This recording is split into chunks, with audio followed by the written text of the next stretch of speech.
What is good, everybody? Welcome back to Real Fan Sports. My name is Zach. I'm here with Nonpfixion, my partner. How you doing, Non?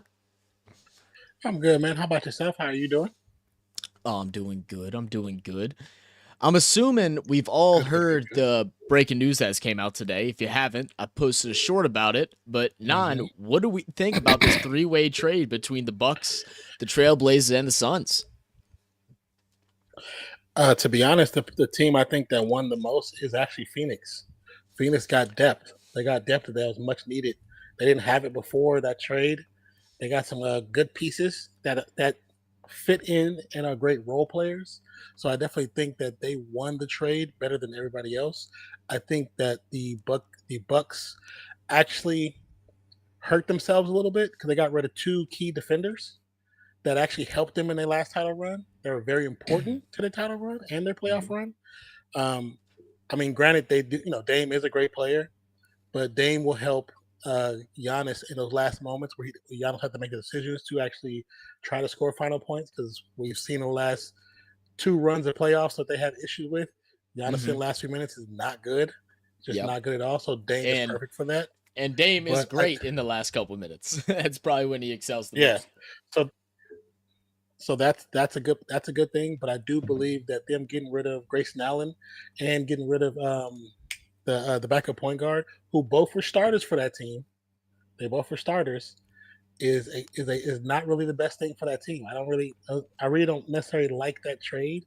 I do believe that the ownership did the trade out of fear because of Giannis saying that he wasn't really happy there. He wanted more help.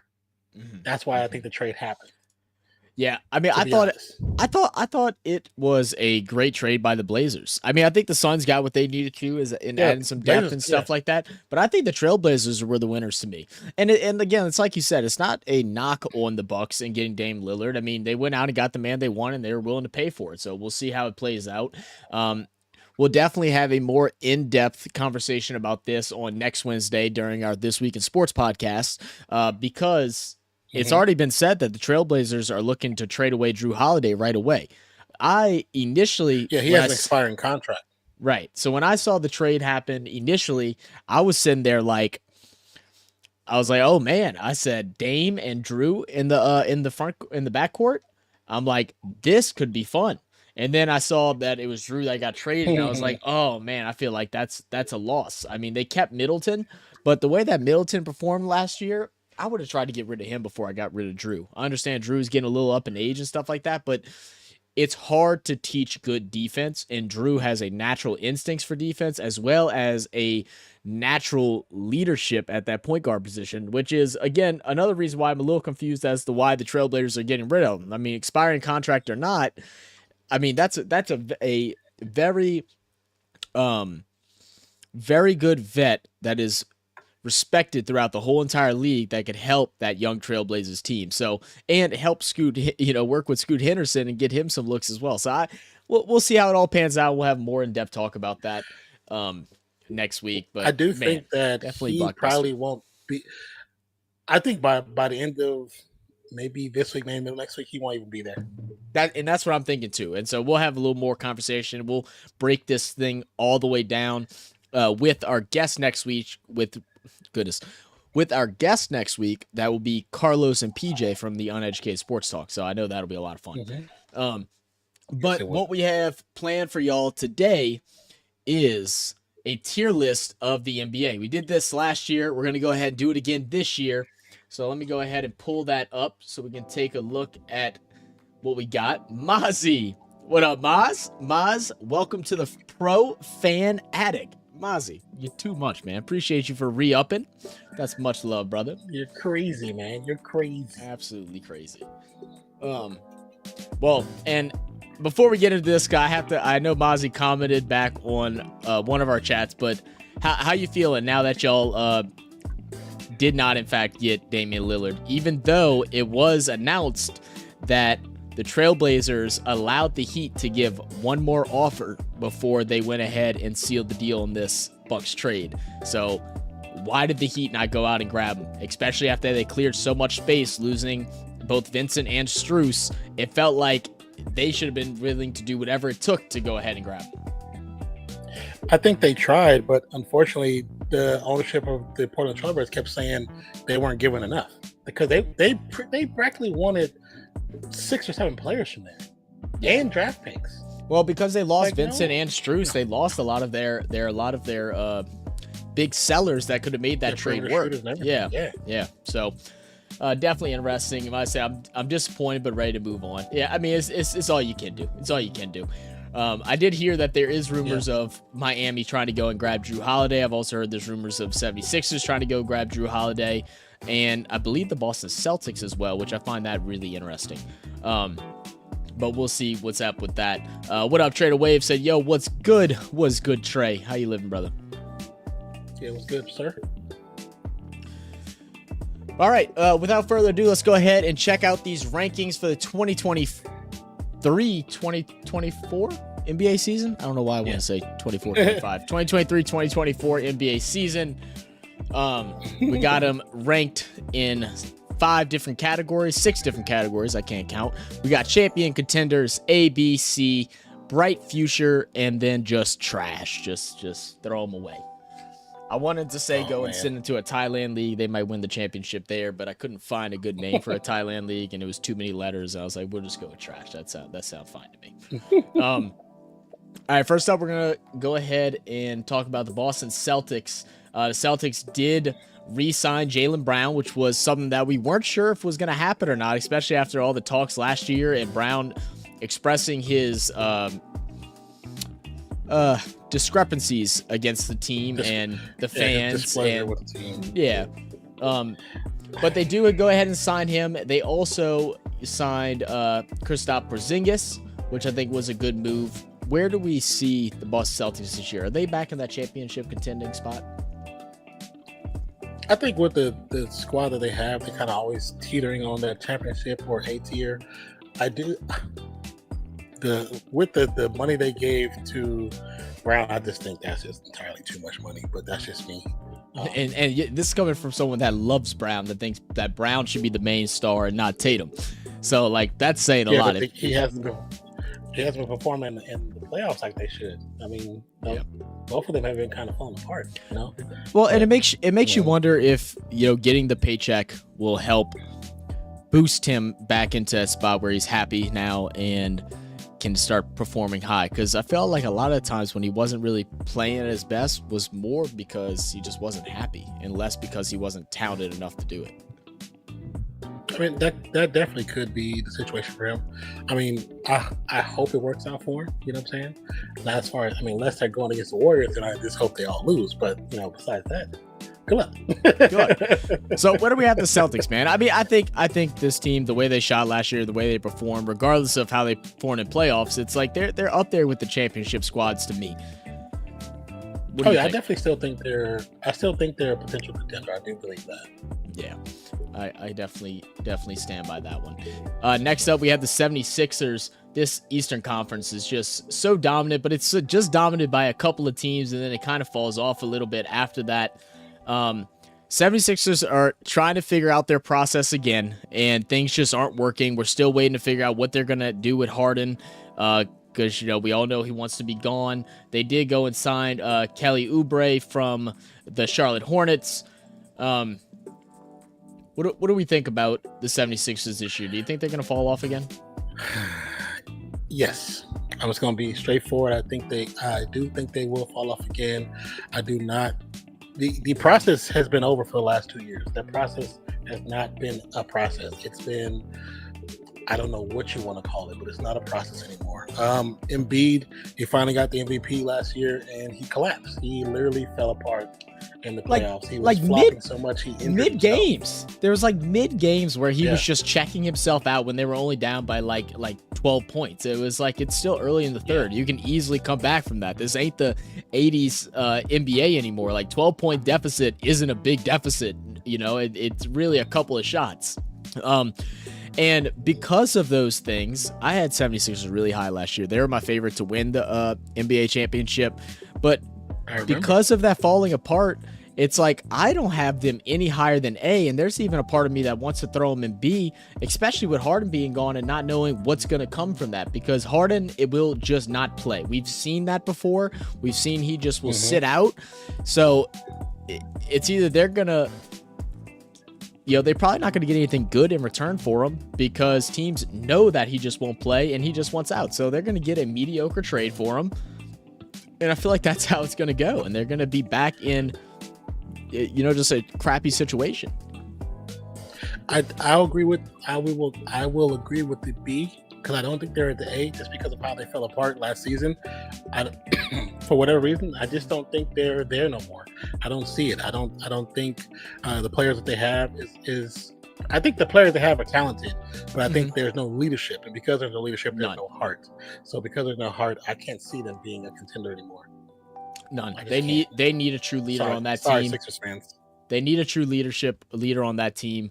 I think if they can go and grab Drew Holiday, that could be something that could be the leadership that they need in order to boost himself back into the A. But the way that they collapse, it's like I just don't see them at that quality. They'll still be top of, you know, within the top 5 teams in the Eastern Conference, but they aren't a team that I expect to jump out and go and make a big splash in the playoffs anymore.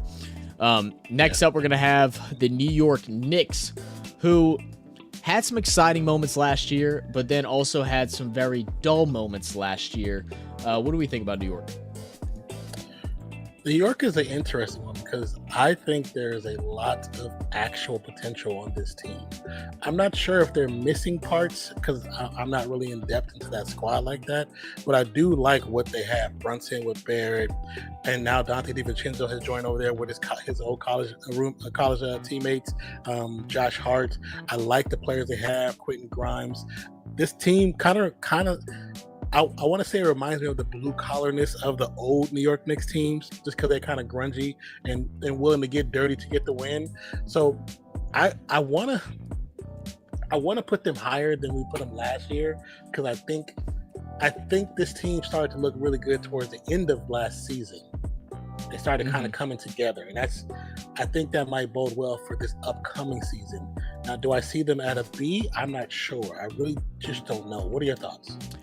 So I see them right there at the B. I think they're like in the middle of the B for me, just because, like you said, they showed a lot of potential last year, and I think they're just a couple of pieces away from being a not a championship contending team, but being a team to be feared of in the league. You know, much like a lot of the teams, they did collapse a bit in the playoffs, but, you know, Brunson went out there, did his thing. I hope Barrett can take that leap. There has been some rumors, or at least some rumors from Knicks fans, that they want to trade him away. You know, we said that we'd like to see your boy from the Hawks go there. I don't know if that'll ever happen, but I think that could be interesting. A lot of Knicks fans wanted Damian Lillard. That obviously didn't work out. But I still think they're a solid squad, but just not great. Next up, we're going to have our Brooklyn Nets, who have just went through the ringer the last several years, but last year's probably the most fun basketball, and that's saying a lot considering they had Kyrie, KD, and James Harden all on the same squad at some point. They actually were pretty fun to watch, you know, because they're not playing any type of like buddy ball type of basketball where, you know, a certain player has to have X amount of touches in order, or they'll be all in their drama stage being divas about not getting the ball enough. They're just playing together. They play really solid defense. They take open looks. They have some shooters. They have great defense and even some leadership now coming from Mikal Bridges. Where would you like to rank them though? This one, I might, just for right now, I might want to put them just in the C tier. Not because I don't think they're good. I just think that with the right leadership, and that's coaching. With the right coaching, they can get into the right direction. I'm just not sure if they have that at this moment. So, and that's kind of why I added this bright future thing here, because I think they could be better than a C, but I don't think yet. I think they finally have a foundation going with the Nets again, whether or not they mess that up as they typically always do. But I think they have a bright future. They just got to bring a star over there that is actually willing to play team basketball and do his thing. I kind of want to put him in bright future instead of C. C to me means like mediocre. They're going to be on the fringe of the playoffs. Bright future means same thing, but they could be very good if they work this trade deadline. What do you think? Yeah, okay, I can see that. I can see that. You can put it in bright future. We'll put them in bright future. Next up, I really enjoyed watching them play this last season. I did enjoy watching them play. I definitely, and you could tell when they were clicking on all cylinders. They were putting up some nice 3-point basket, moving up the court. It was really fun to watch. After that, we're gonna have the Toronto Raptors. Let's see, what has the Raptors done so far this offseason? I know they signed the big vet and Garrett Tipple from the Pelicans. That ain't nothing. They do go ahead and sign Dennis Schroeder from the Lakers, which was a player that you and me were both a little surprised to see get let go from the Lakers. I'm hoping he'll be able to showcase his talents over there. But again, it's the Raptors. Yeah. To be honest about the Raptors, I don't think it's they're I don't know if I can't say do we want to say trash? They're not trash because they have good parts, so they're not trash. At least I don't think they're trash. I don't think they're trash either. There's players there that, but I don't see a bright future really in them either. Bright future, yeah. They're like, I think they're like more like a C, and they could be trash depending on how it plays out. I did think it was interesting that today, whenever the blockbuster trade was announced, apparently the Raptors were trying to get involved in that trade because Shams actually accidentally made a mistake and said that Lillard was going to the Raptors. So that at least tells me that the Raptors were out there trying. That's what that tells me. So they are out there actively trying to go and grab some better players, which is a good thing. But having to go play in Toronto and move to Canada, it just seems like a hassle. I want to keep them in that C tier. Yeah, I think C tier is good. I would like to see them possibly, I want to say, restructuring, start over with some new pieces, a new foundation. I just don't know what that team just not. It's not exciting to watch that team unless you're a Toronto Raptors fan. It's pretty damn boring. I'm not gonna lie. It's pretty damn boring. But that's gonna go ahead and wrap up our Atlantic division in the Eastern Conference. The Raptors did finish 41-41 last year, so it wasn't like they were bad, but it felt like they went 300 and not 500 last season because it just wasn't good basketball that we were watching play week in and week out. So to move on to our next division, which will be the Central Division in the Eastern Conference, we're going to talk about the Bucks. We already know the big trade that's happened. I'll reiterate it one more time since we'll cut that out at the beginning of the video when we break this down. But the Bucks did go and acquire Damian Lillard. In the process, they lost a handful of players. They lose Drew Holiday. They also lose Grayson Allen. And then you said it was another guard that they lost. Was that Nasir Little? Was that the other one that they lost?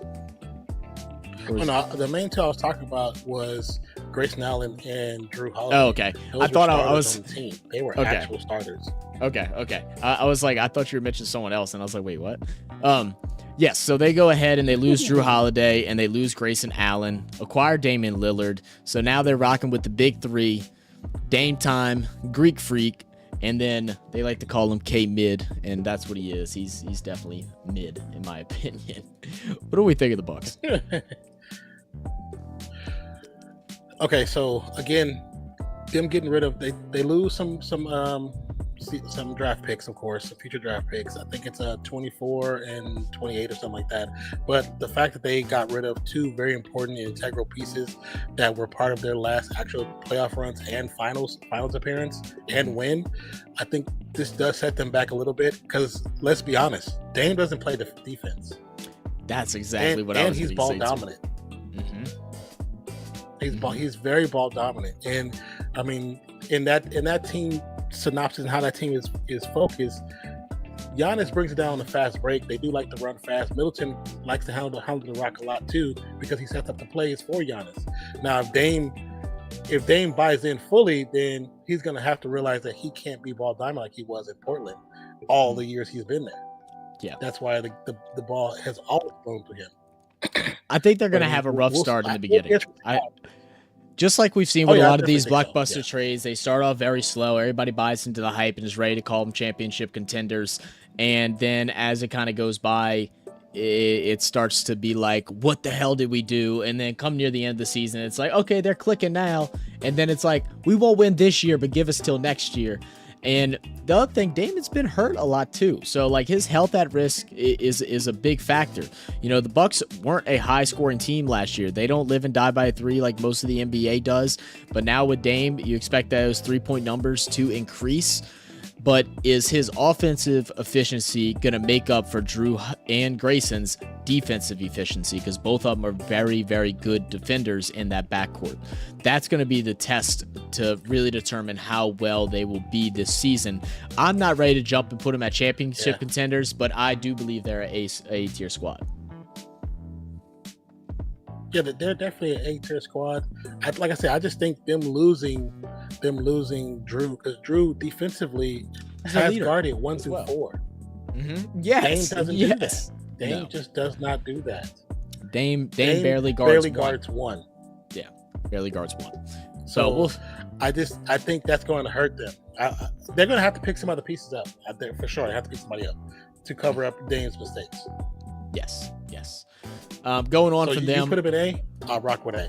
You'll rock with A? All right, let's rock with A then. Going on from there, let's take a look at the Cleveland Cavaliers, who were a fun team to watch. I mean, Donovan Mitchell and Garland were a lot of fun. Y'all know I love their center as well. But there's already been confirmation that Donovan Mitchell is not going to re-sign. So it's like, what kind of attitude do you go in as a squad to know that your star player is already saying that, yeah, he's gone next year. So like, this is it, you know, so will he be traded before the deadline? That way they can get some value off it. Will he play out the season? How hard will he play? How will that affect the mental of all the players? The NBA is a long season. It's not like the NFL. There's games 3 to 4 times a week. You know, you're unlocked for 1 week. It makes a difference. What do we think about the Cavs? I mean, now is this move to get a bigger check, a bigger contract?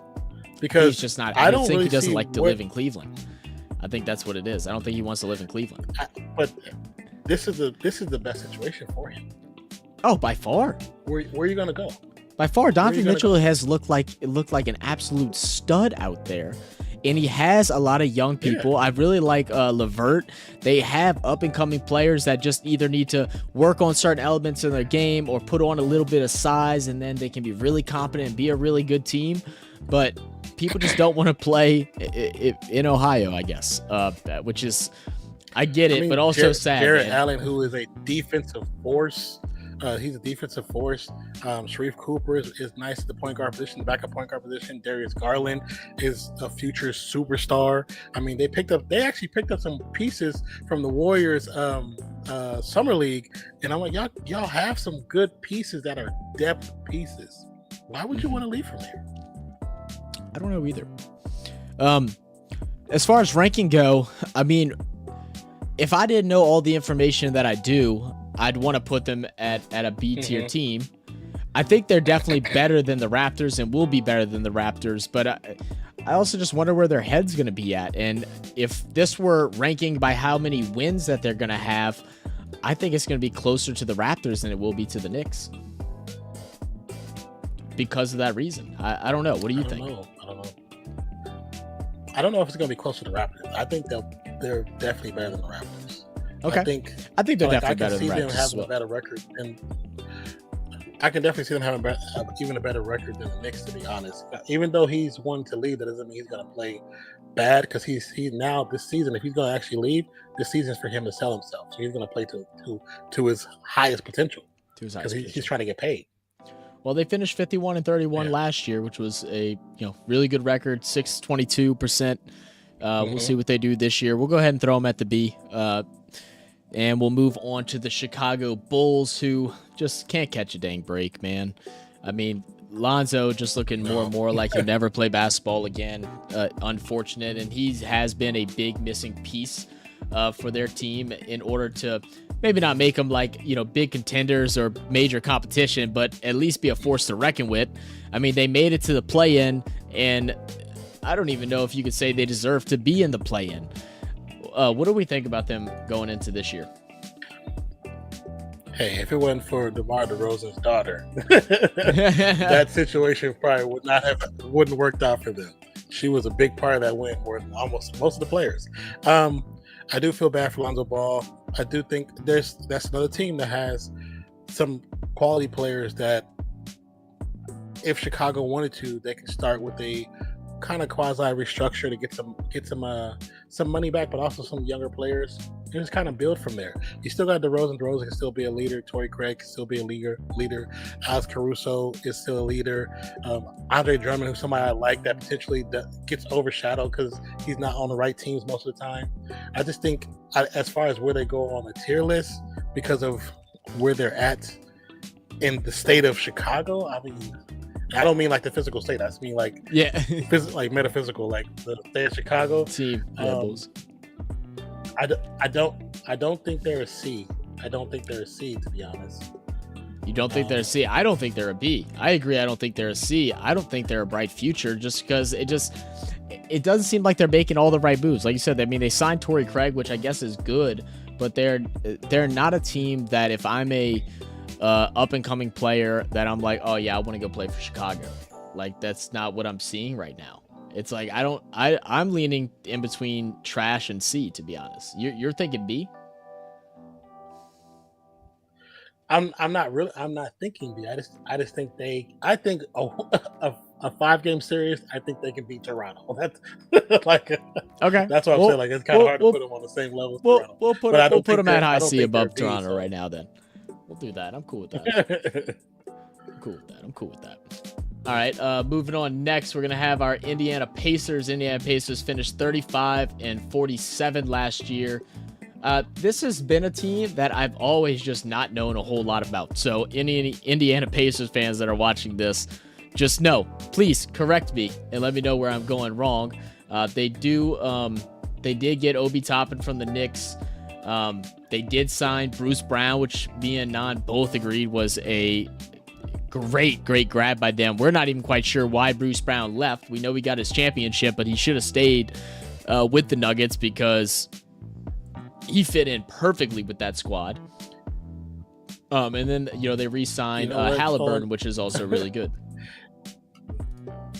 Yeah, I mean, just recently, Gilbert Arenas went on his social media and said, no, not Gilbert Arenas. Another national player, but they basically said, players stop chasing the bag in exchange for not getting trophies. Because like that just shows how much of a competitor you're not. Is if you rather chase the bag than chase a trophy.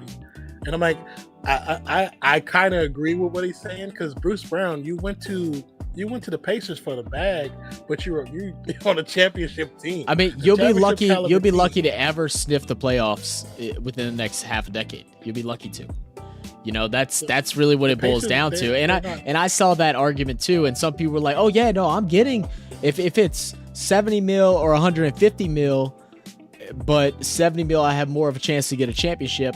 I don't care. I'm taking the 150." And it's like, I mean, look, I'm not one to hate on anybody trying to get their money and stuff like that, but it's like you play this game because of passion and love and for the legacy of the game. I get he got his one, so now he's just trying to make sure his family's good and secure and all that stuff. But like, man, the opportunities that could come from more and more. I mean, you literally leaving a footprint in the game that is basketball that is the NBA. Like, you're leaving a stamp on it, and then you go to a team to where you're going to become history. Yeah, you're gonna become just that guy that was on a team once. They're not gonna remember you for having a really good playoff run and with the Nuggets. They're gonna remember, oh yeah, you were a backup guy, and now you went to the Pacers and you played. Yeah. That's what they're gonna remember. Do we think they're C or do we think they're trash? Does Bruce Brown make that much of a difference? Because last year they were trash. Does Bruce Brown make a big difference to be able to put them into a C category? I mean, if you say it like that, no. Then I think they're trash. Do I think they're going to be bottom of the league? No, but they're not making playoffs. They're not making play-in. I don't think they're in contention for a play-in. They won, 35 games? 35 games. They won 35 games last year? Yeah. This is back. That's a back chasing team. Most people don't want to go to Indiana and play. Sorry, Indiana. They don't want to go there. Yeah. And then the final. People would love to go there. There you go. And then the final team from the Central Division will be Detroit Pistons. The Pistons wind up going 17-65 last year. They're a team that we knew were going to have. We knew they were going to have a bad year, but they do have some young guys. But again, it just didn't come into fruition to actually be good. I mean, and I don't know if I see it being good now. I mean, I think this is an easy trash for me. They have young players, but it doesn't seem like they're getting any better year in and year out for me to be like, oh, they got a bright future, because last year should have been an upgrade, and I believe they might have lost more games than they did the prior one. And if not, it was only a couple more because they only got 17 in the first place. You know, how many times do you have to have a losing season to want to be different and want to be better? How many times? Like, when do you finally get the boys together and say, we're not doing this again? I'll tell you what, I know it's hard to win in the NBA and any professional level, but one embarrassing losing season is enough for me. I'm too competitive. I can't stand it. I still know that, like, I can still bring myself back to the times that I've either lost a big tournament or we didn't make it to state one year, and I remember how that felt, and I made sure I would never do that again. You know, like, and you just don't see that out of them. Mm-hmm. I mean, the Detroit Pistons haven't been good since what, the early 2000s, late 90s? Since what, Rip Hamilton and honestly, and Ben Wallace and those boys, you know. Chauncey. I mean, that's it's probably been a while. Really the last time. Yeah, they're trash. Like they need to. If they were smart, they would get rid of some players to other teams, get some money in return, and also get some draft picks and build for the future. Give yourself a 5-6 year plan and build for the future. Yeah. Because you're not competing right now. Hopefully that's what they're trying to do. We're just not seeing it yet, and I don't expect to see it this year. So that's going to bring us up to our last division in the Eastern Conference, which is going to be the Southeast. We're going to start it off with the Atlanta Hawks, who did win the division last year. Oh, I'm sorry. They came in second division. I don't know why they have them above Miami in this, but they went 41-41, and my biggest problem with the Hawks, to me, they were the most upsetting team last year, other than my Pelicans, but that's just, I'm a fan. Yeah. They just upset me. But the Hawks, I had such high expectations for. What happened to the Hawks team that was fighting for, you know, that second and third spot in the East? You know, they go and make some moves and stuff like that, you know, still ride on the back of Trae Young. They go sign Capella, you know, a couple other guys, and it hasn't looked good at all. Like, they started off the season, I think, with a couple of losses, and we were like, oh, wow, we didn't expect that coming. Do we think anything's going to change? Or are they going to stay mediocre? This is a team that has talent that should not be playing in play-in. And if they are in play-in, they should be at, like, the 7th spot and only need to win one game, not miss the playoffs completely. Yes. I think with the talent on this damn team, the skills on this team, it should not be what happened last year. But also, I think the ownership shouldn't have announced to the world that they were going to trade their star. Like, what is that about? Very they're pulling the old Indianapolis Colts. If you're a fan of the NFL situation, like, why are you announcing that right now? Like save it for later. There's no point in saying that now. Like, what's that going to do for him or for you? Or for any team player that wants to possibly come to you? You're already going to dog your star out within the midway part of the season. It blows my mind. They do go ahead and re-sign. I want to go somewhere else. True. They did go ahead and re-sign DeJounte Murray, and they also did receive Patty Mills in a trade from the Oklahoma City Thunder, which I think is, a good upgrade, but it's not like their backcourt wasn't great as it is. They just defensively, they struggle. They don't play great defense. I don't know how much help Patty Mills will be with that. DeJounte Murray was supposed to be the saving grace with his defensive plays, and it's not that he wasn't bad, but he wasn't great like a lot of people expected. I think they should be in this like high to mid B section. But I think they're either high C or like, right in the middle of B. Like I'm kind of cool with putting them at B, but what are you thinking? Yeah, I'm thinking that bottom B. I'm bottom B for them. Bottom B for them. Yeah, that's how I feel, B. man. It's a prove me wrong league, man. There's a lot of games, and whenever you watch teams that are skillful and have all the talent around them, and they don't perform at the level that you expect them to, that weighs on you, and that has to weigh on your predictions. And that's how I feel about it, is that I don't feel like some of them really want to play the game of basketball or something. I don't know. But that'll bring us up to our Miami Heat, who contended for the championship last year, but have also lost a lot of pieces this offseason. A lot of pieces that failed them in the finals, but are also a big part as to why they were there in the first place, and that is Strus and Vincent. Now, you would hope that they're going to go ahead and get a healthy Tyler Hero back, even though he has expressed some displeasures, much like Jaylen Brown, with the organization and how he's played and the management, which confuses me because I felt like they paid you more than what they should have, and you got injured. What are they supposed to do with you? You had an injured shooting hand. That, I don't understand it. But what do we think about Miami going into this year? Can they do a surprising repeat or what?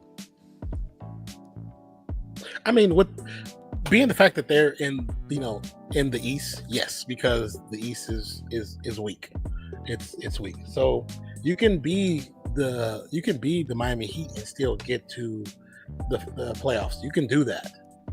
Because as we're going through this list, how many teams of these so far are just the East teams? You know what I'm saying? All these. This is all East. I know. That's what I'm saying. And there's only very facetious when I say that. And there's only two that I'm like really confident of. Like, oh, these are guaranteed playoff teams. Now, don't get me wrong. I think a lot of these guys in the B are playoff teams, but like Celtics and Bucks, those are my guarantees.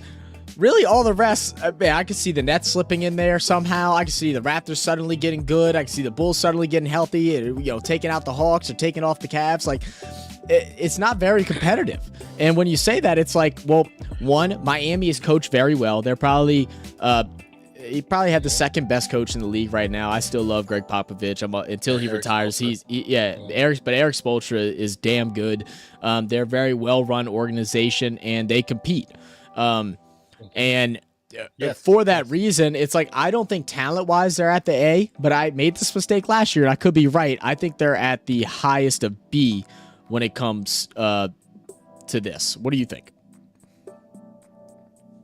I think because of how the East is laid out, putting them in the A is not a bad choice because of how the East is. Yeah. Because they always find a way to get to the playoffs. They always find a way. They do. Jimmy buckets, I think Bam Adebayo and Hero. We'll see if they can pull off another miracle. I mean, they win because of great coaching and because of a lot of heart. I mean, if they can figure out how to get Bam to play the way he played in some of those series where he was just dominant and get him to like truly fit, they'll be a scary team again. All the time, they'll be scary. If we can do that all the time, and then that's going to bring us up to our Washington Wizards, who were 35 and 47 last year. Let me pull up some information on the Wizards real quick, because I know they did a couple of things. They Re-signed Taj Gibson. They got a Jared Butler. I don't think he's the same as Jimmy though. Yeah, they did re-sign Kyle Kuzma to a big contract. Oh, and they grabbed Jordan Poole. That's what I was forgetting. Let's talk about that for a second. They got Patrick Baldwin Jr. and Ryan Rollins, two very good shooters, and they're still young. Like this team got shooters. Man, and I'll tell you what, who I didn't shooters. Is this, because I know this was like a multi-way trade. Did they ended up also getting Tyus Jones from the Grizzlies as well as Landry Shamet, or was that part of the three-way that they got traded off? Oh, I might need to pull that up real quick. Can we pull up the Wizards roster? It shows Tyus Jones. I see Tyus Jones. You see Tyus Jones on there? Is on the roster. Is Shamet on the roster as well? Oh, okay. That makes things a little interesting. Because you know what? I'm interested to see Jordan Poole in a starting position. I really am. And he looks unhappy. Everybody's kind of trolling about how he looks depressed over there and all this stuff. But Jordan Poole, as much as he clowns around because he loves the game of basketball. We all wish he would take it a little more serious every now and then. But he loves the game of basketball. That's why he clowns so much. So him, hopefully he gets settled in, win a couple games, and get happy, and then become dangerous. They could be a shocking team, man. I don't know if I'd want to put them in the C. I kind of have them like at this bright future spot in this tier list. I think, okay, so being a Warriors fan and actually being one of the few fans that actually like Jordan Poole, I understand he played bad in the playoffs, but we all played bad in the playoffs. So with that, I'm okay with that. He still averaged 20 points. He got to the line 8 times a game.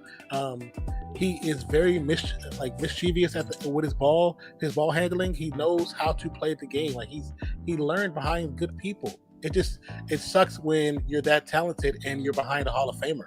You're not going to start. That's just what it is. You're not going to start. So him coming here to the Washington Wizards is a brand new start for him. He has Kyle Kuzma, who is not a bum, but now Kyle Kuzma can actually play like he's supposed to play. He has somebody he can play with. It's not just, not saying the players that were there were bums. It's just somebody who is of a higher caliber that has a title under his name and knows how to play the game of basketball really well and really fast. Jordan Poole now, from my understanding, has been actually taking a true leadership role with this team, and he's learning all the players' names. He's in contact with them quite often.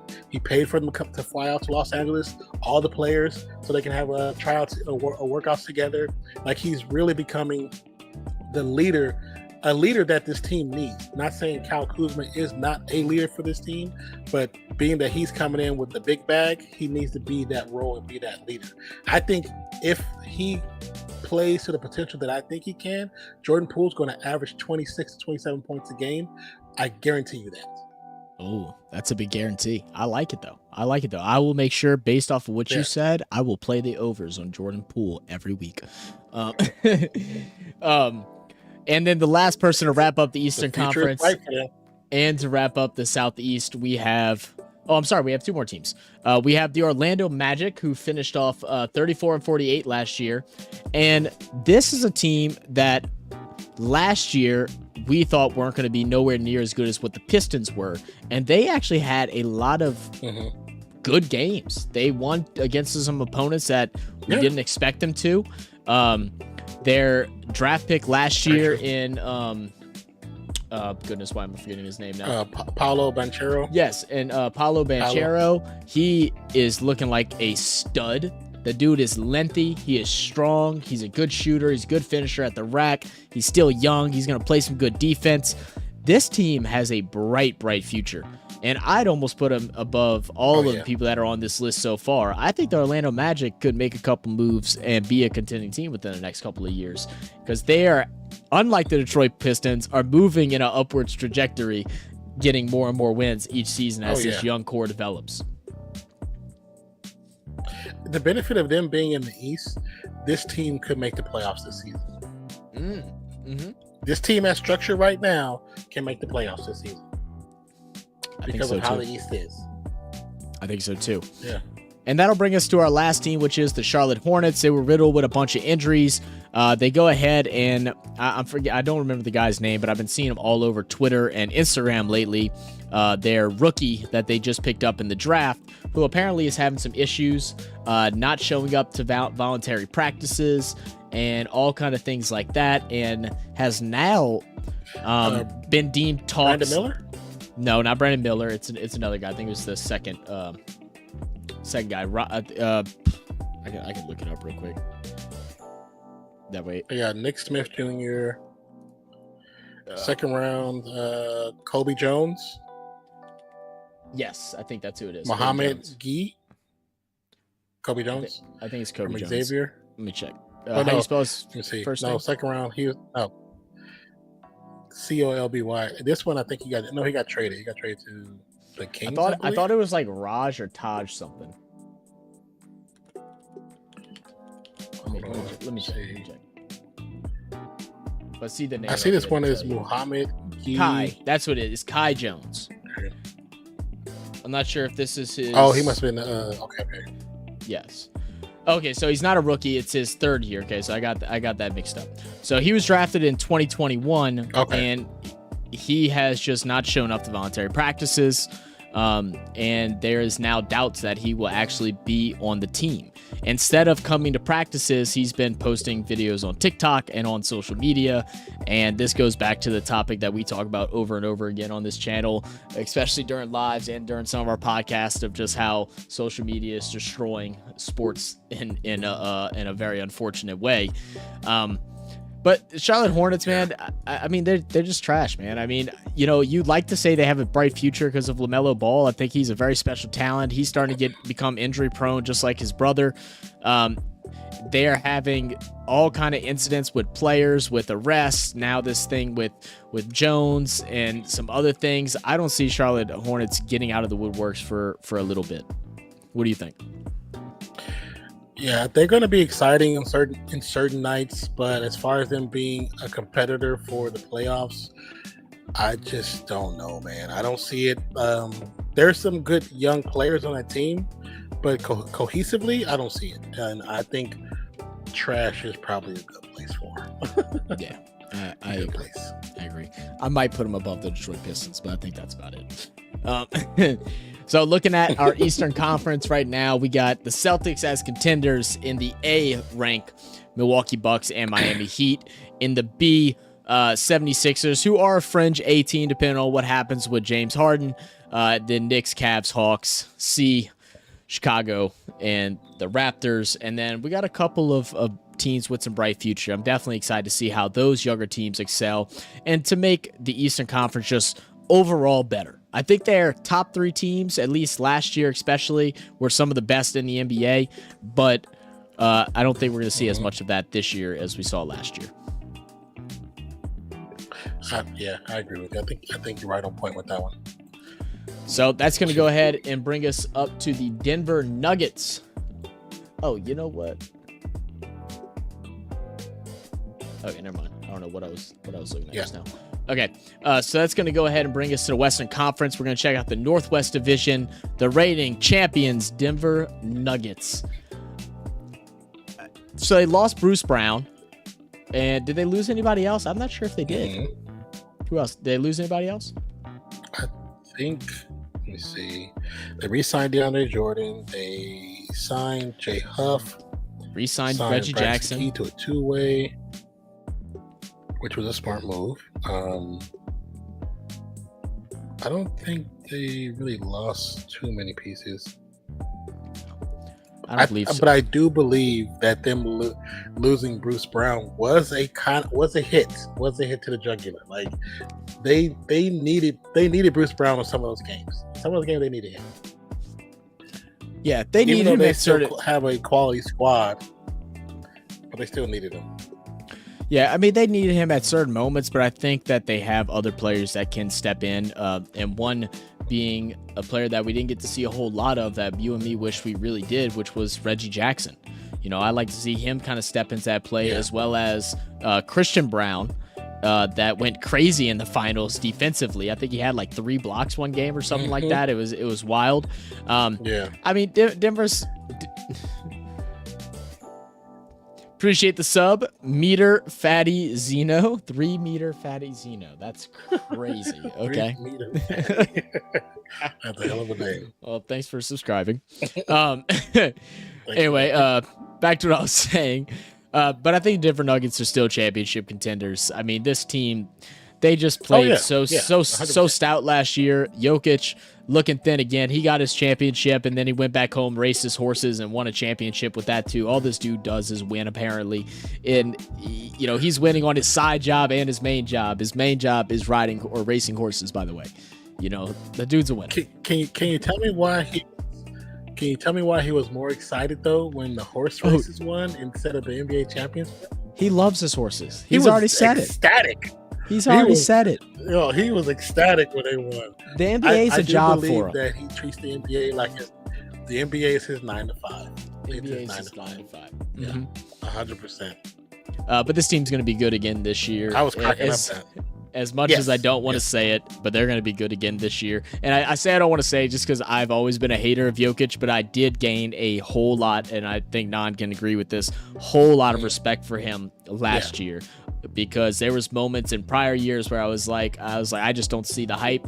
Last year, boy, I was fully bought in. I was fully bought in. You know, you got me a Jokic jersey 2 years ago. I would have been like, thanks, but I wouldn't. I'd put it in the closet.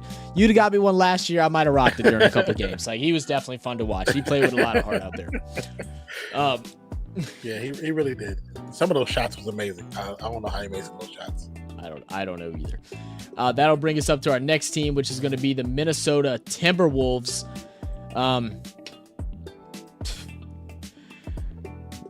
Timberwolves can't be good until Anthony Edwards is just their main guy. I don't know if that means that Cat needs to go ahead and get traded somewhere else. That experiment they did with him and Rudy Gobert did not work. They're going to try it again this year, but it just didn't work. I don't think it will, not in today's NBA.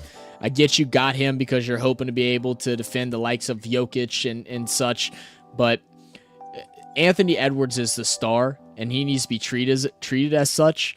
And I don't even know if we'll see Anthony Edwards, you know, still there in the next couple of years if they don't start doing so. You know, that's sad because that should be his team. That should be his team straight up. There is no questions about it. The Rudy Gobert situation, they put all that money into a player that if they just would have paid attention to film, he's a little bit overrated. Let's be honest about it, let's not hold our punches. He's a little bit overrated. He can't guard anything under the 3 position. They're too fast for him. You can easily get around him, and regardless of that damn wingspan, he's not that great. He is not that great. But there are players on this team that are pretty good and would look great in other uniforms too. Yeah. But Anthony Edwards, I think, may need to go somewhere else as well, and he's not even getting paid enough. He's only making $9 million. So he just got a to us that's a lot, but he just got a rookie extension. So he got a rookie scale extension. So what that means to me is that they didn't go and re-sign him and made him a big deal. It's that he's playing this year because they're forcing him to, and he's going to go somewhere else. And if they do, or they're going to give him a bag next season because of whatever their financial situation is. But that's the only options. He either needs to get a bag, or preferably, if you're him, you would assume he'd like to go somewhere else. But in overall saying that, I still think the Timberwolves are a good team. I mean, they were actually fun to watch during the playoffs a little bit. I did like watching. I did like watching Alexander Walker play. He looked really good. So in ranking wise, I don't think they're at A tier, but I think they're up there with the B guys.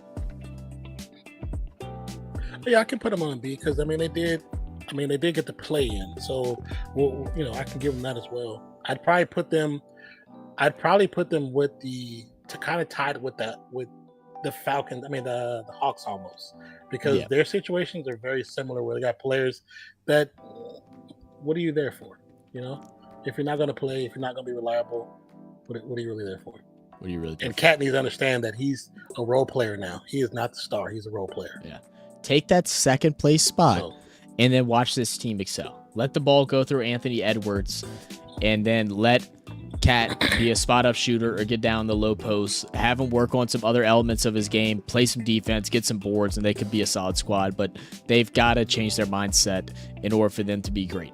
That'll bring up the next team, which is the OKC Thunder. And as always, the Thunder are extremely active, trying to build up that young core that they got over there. What do we think about OKC? I think out of all the teams that potentially have a bright future, their future might be the brightest. The players that they have on this team, Chet Holmgren, Shai, Josh Giddey, I mean, they have some talent on that squad. If this squad stays together and still matures properly, I can see a title coming to here, which is crazy. Especially as LeBron leaves, as Steph leaves, or they go into, lesser roles on other teams, not with the Lakers, not with the Warriors. I can see this team getting to the playoffs consistently because there is some good players on this team. Oh man, no team wants to face them in the play-in. The Pelicans learned that from experience. No team wants to face a young squad like this, and like you said, they didn't have Chet Holmgren last year. That's going to make a difference. He's put on some weight. I think the last update we got was back in, I think it was either like late June, early July. He had put on like 18 pounds, something like that. So he's been hitting the weight room, still a little thin, but within an off season where you haven't really been able to work out because of recovering from an injury, and you still putting on some lean muscle, because it's not like he put on chunky weight. He put on some lean muscle. His head's in the right spot. Initially coming out of college, I was a little concerned with just some of his cockiness and stuff like that. But, sometimes that's just certain players' character, man. And it's just how they live up to that cockiness will be determined if they look like fools or if they look, like they deserve to be cocky. So this will be a really telling year. Mm-hmm. I think, like you said, they have the brightest future. But I think it's time for OKC to take that leap of just being like, oh, we got a bright future in the next couple of years. And they need to get into, can we be competitive now? I don't know if it's this time, but it's like I could see them being in that B category because I definitely don't think they're a C. I think they're better than both of these teams by a long shot. And I'd even argue that I think they're better than the Atlanta Hawks. I think they're better than Atlanta Hawks too. This B spot is getting a little loaded up, but I mean, it's just being honest. I mean, this team is ready to make that leap above. We'll be good soon, and they're going to start becoming good now. They've done everything right. Their management over there deserves the biggest bonus because he's done literally nothing wrong. He's been excellent at going through this. Great. Their drafts have been so good. They've drafted so well. Yeah. Next up, that's going to bring us to the Utah Jazz. I'm so mad at the Jazz team right now because they go ahead and grab their throwback jerseys, which are the New Orleans Jazz throwback jerseys, and it just makes me upset because I love those jerseys so much, and they're going to use them this year. So I'll definitely be watching that game. But as far as the Jazz go, as far as competition, they did go ahead and re-sign guard Jordan Clarkson. They did receive John Collins from the Atlanta Hawks. But I don't see them going much of anywhere. I don't think they've taken big leaps. They came out last year and had a great start. They were undefeated, I think, through the first 5 or 6 games, something like that. And then things started to, shift back in towards reality and get out of their hype dreams. But they have a good team for what they got, but it's not like they're making leaps and bounds above other teams. I don't know if I'm leaning towards, do I see a bright future or do I think they're stuck in this C spot? I do like the combination of Jordan Clarkson, John Collins, and Horton Tucker. I like that combination. I think it's a tough fight combination. But the problem is, Jordan Clarkson, who I think he won $6 Man a year two times, but besides that, he's a good player, but doesn't play like it when he needs to play like it. And he likes, and for whatever reason, his tattoos must got to his head because he likes to act like he's a tough guy. Stop it. Just play basketball. Stop trying to fight everybody because you don't like what they're doing. Just play the damn game of basketball. And you're really good. Like, you're really freaking good. But as far as where they're going, man. Utah is just a place. It's a resort now, brother. It's just a resort. I don't know. I don't know, man. Like you said, they started off good and they kind of fell apart really fast. So yeah. I would think I'd feel most comfortable putting them in the high C, just because I don't see anything great coming within the next 2 to 3 years. And that's why I don't really quite want to put them at the bright future.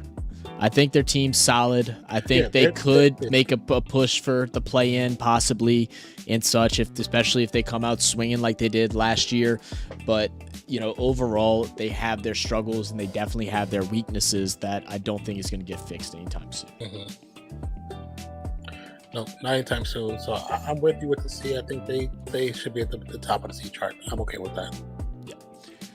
Next up, we're going to have, and I think we're going to have the last team in the Northwest Division, which will be the Portland Trailblazers.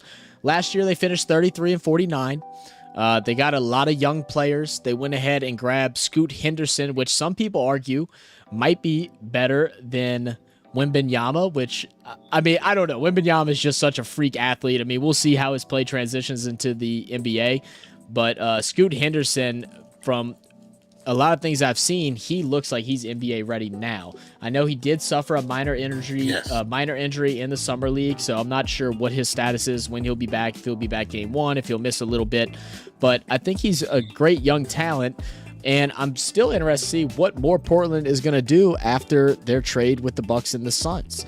Like we said, they did go ahead and grab a center in DeAndre Ayton, who I have always thought was a pretty good center. I think him and the Suns' relationship made him look worse than what he was.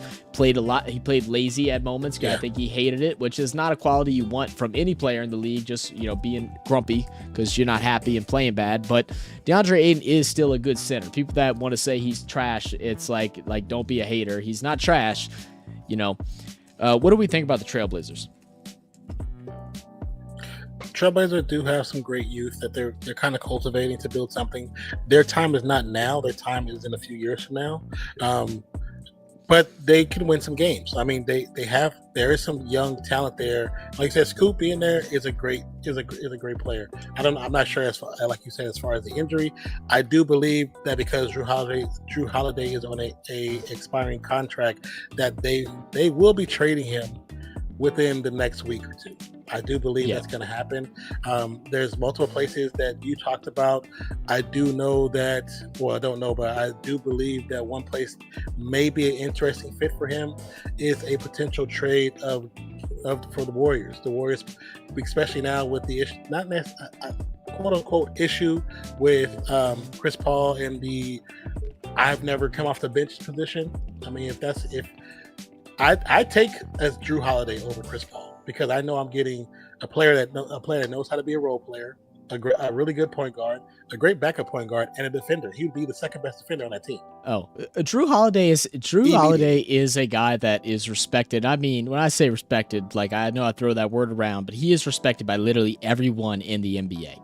Nobody hates on this man. He goes out day in, day out, plays phenomenal defense, is willing to guard anyone from 1 through 4. He'll take a center on if he has to. He's going to be outmatched, but he'll try it. He does not care. He's a hustler. He's a great leader. He's a great facilitator. He does everything great that you'd want from a point guard, and he does not mind being number 2. He has no worries about that. When he played with the Pelicans, he was technically always number 2, but a lot of us, after watching, we were like, nah, he really was our number 1. AD did his thing whenever he was here, but a lot of it wouldn't happen if it wasn't for Drew Holiday, and losing him was probably one of the hardest things for Pelicans fans. We hated losing him.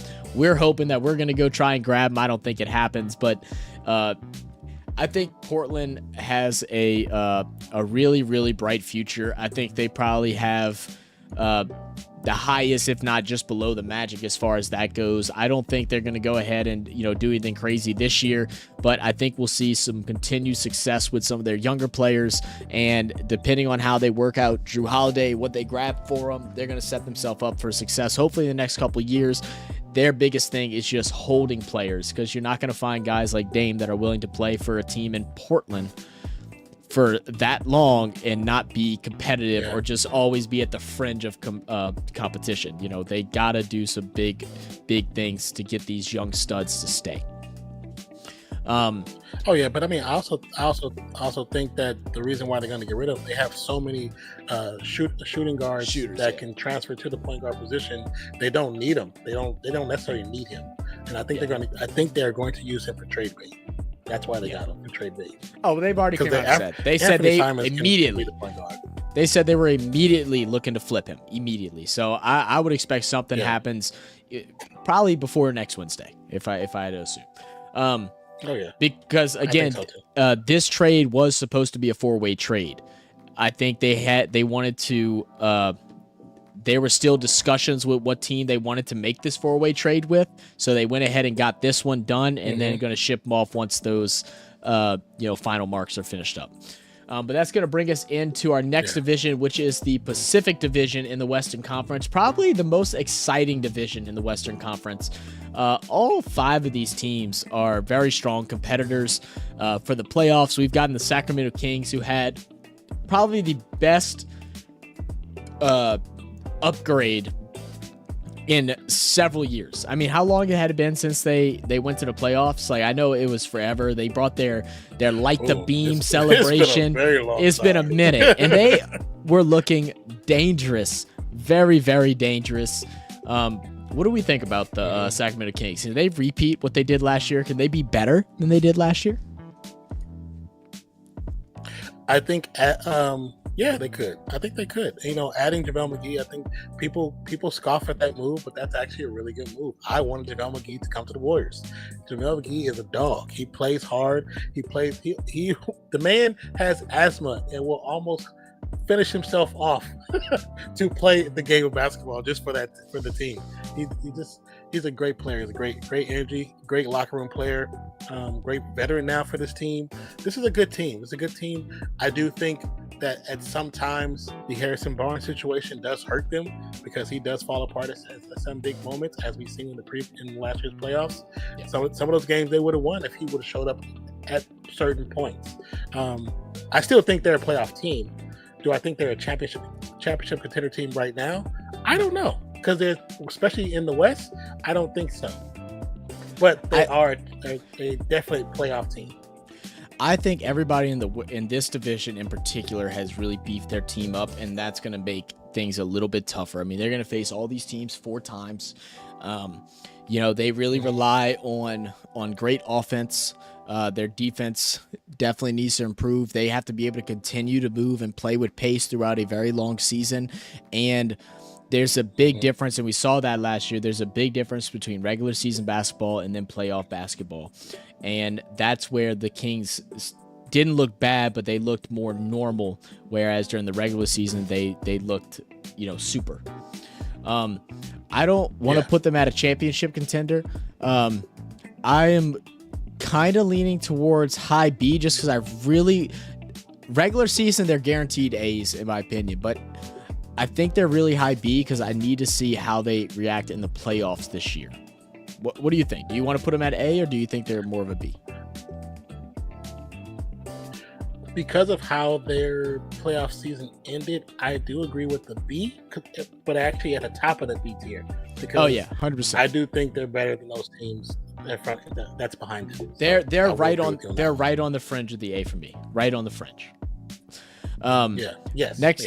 Next up, we're going to have the Phoenix Suns, who were very active very early on. As soon as this season ended, I don't even think they let the season end before they started releasing some of their moves or announced some of their moves. They go ahead, trade away Chris Paul.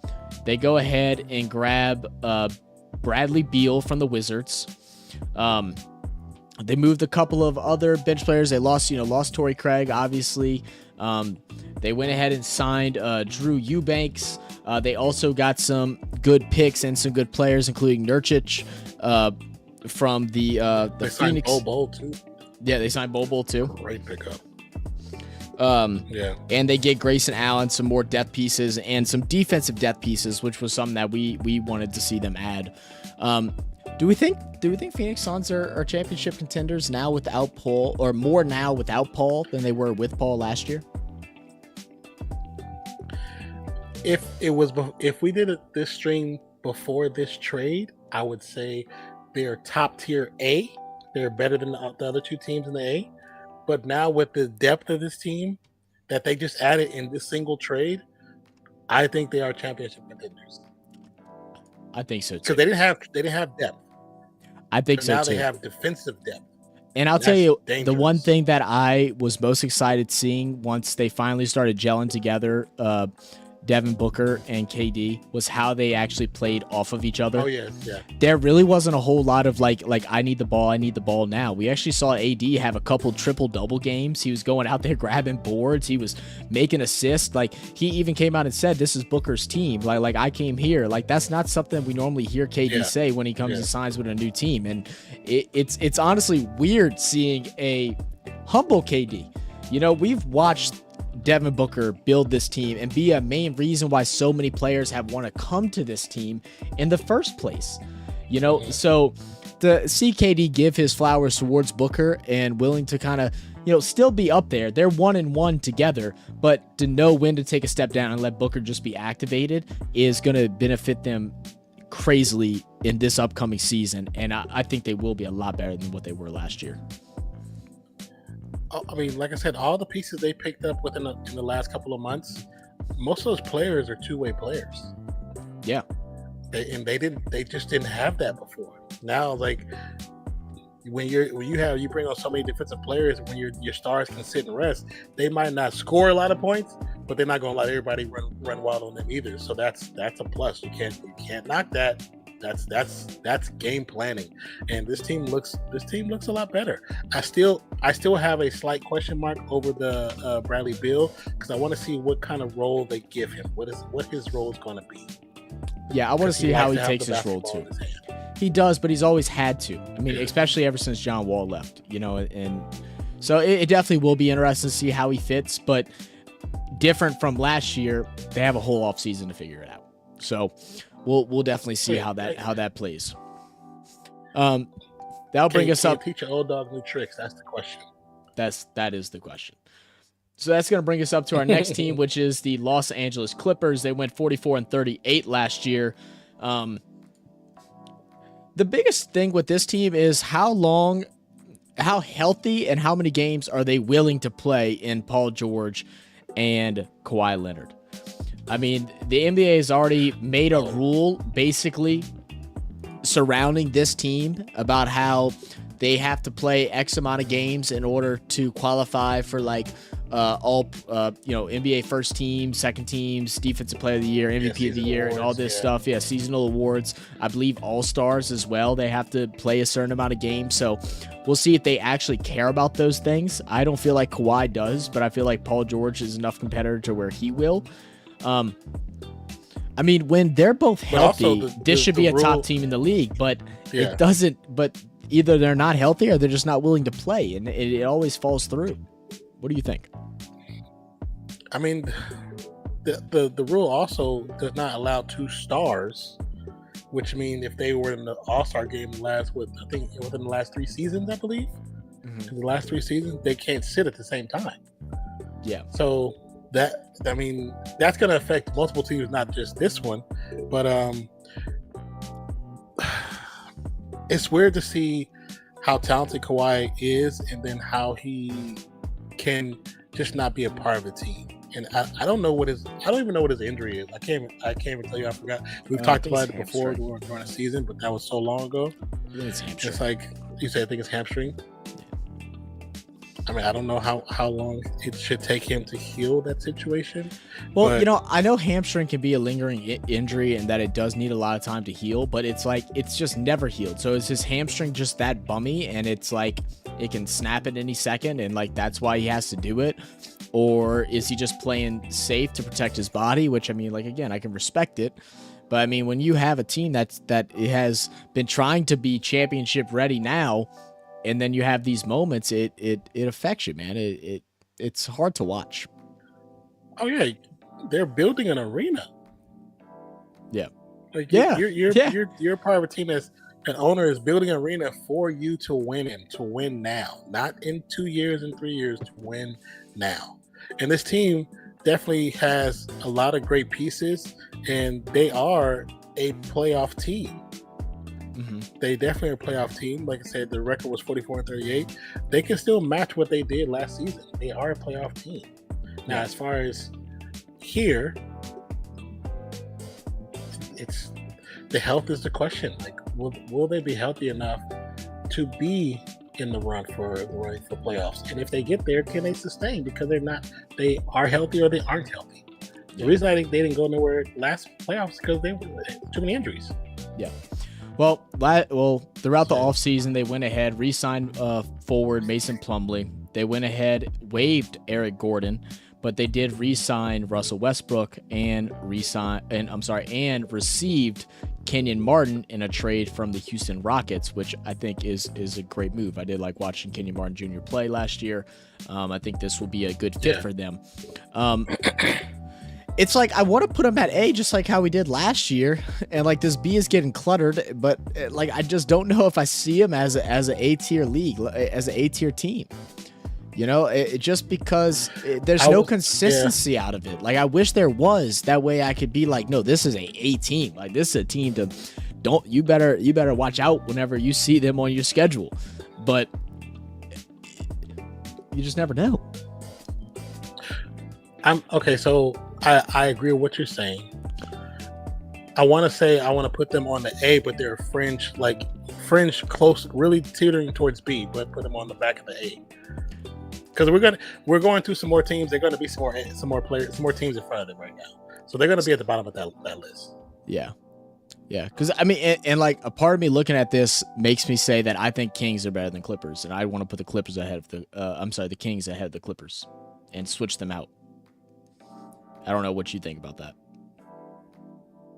We normally don't do our switches, but like I'm seeing this, and I'm like, I think the Kings are just a better team. I think they're a better coach team. I think they have players that play with more heart than what the Clippers do, and because of that, I don't like putting the Clippers above the Kings.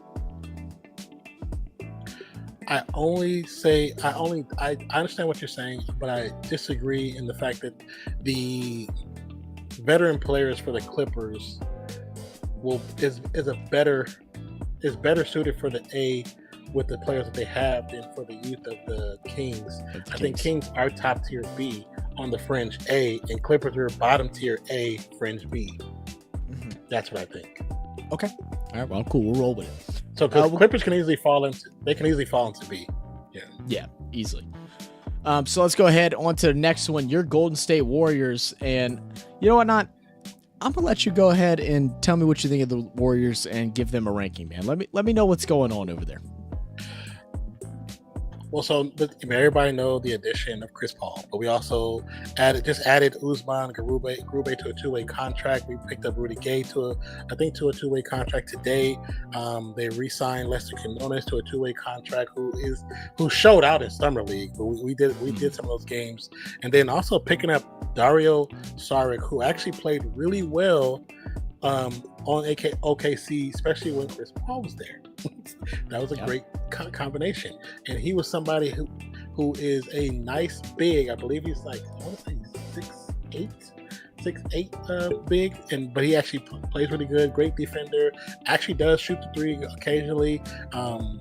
Usman also shoots the three. I think he doesn't shoot a lot, so his actual range, he shoots at, I think, about 40%, which is good for a big man that doesn't really shoot the three. So that's actually a plus. I like this team, but I can potentially see a trade of Chris Paul, especially with now Drew being away from Milwaukee, and now with Portland, where Portland's trying to get rid of his contract. I can see the Warriors trying to work something out with that, because he probably would fit a bit better, because it would never be an issue about starting situation. Yeah. And I'm hoping that Chris Paul has played over 1,200 games and has never came off the bench. Yeah. Zero. So I think he has to understand that he's at a point in his career where this is the time where if you really want a title, then you need to understand that everybody has a role.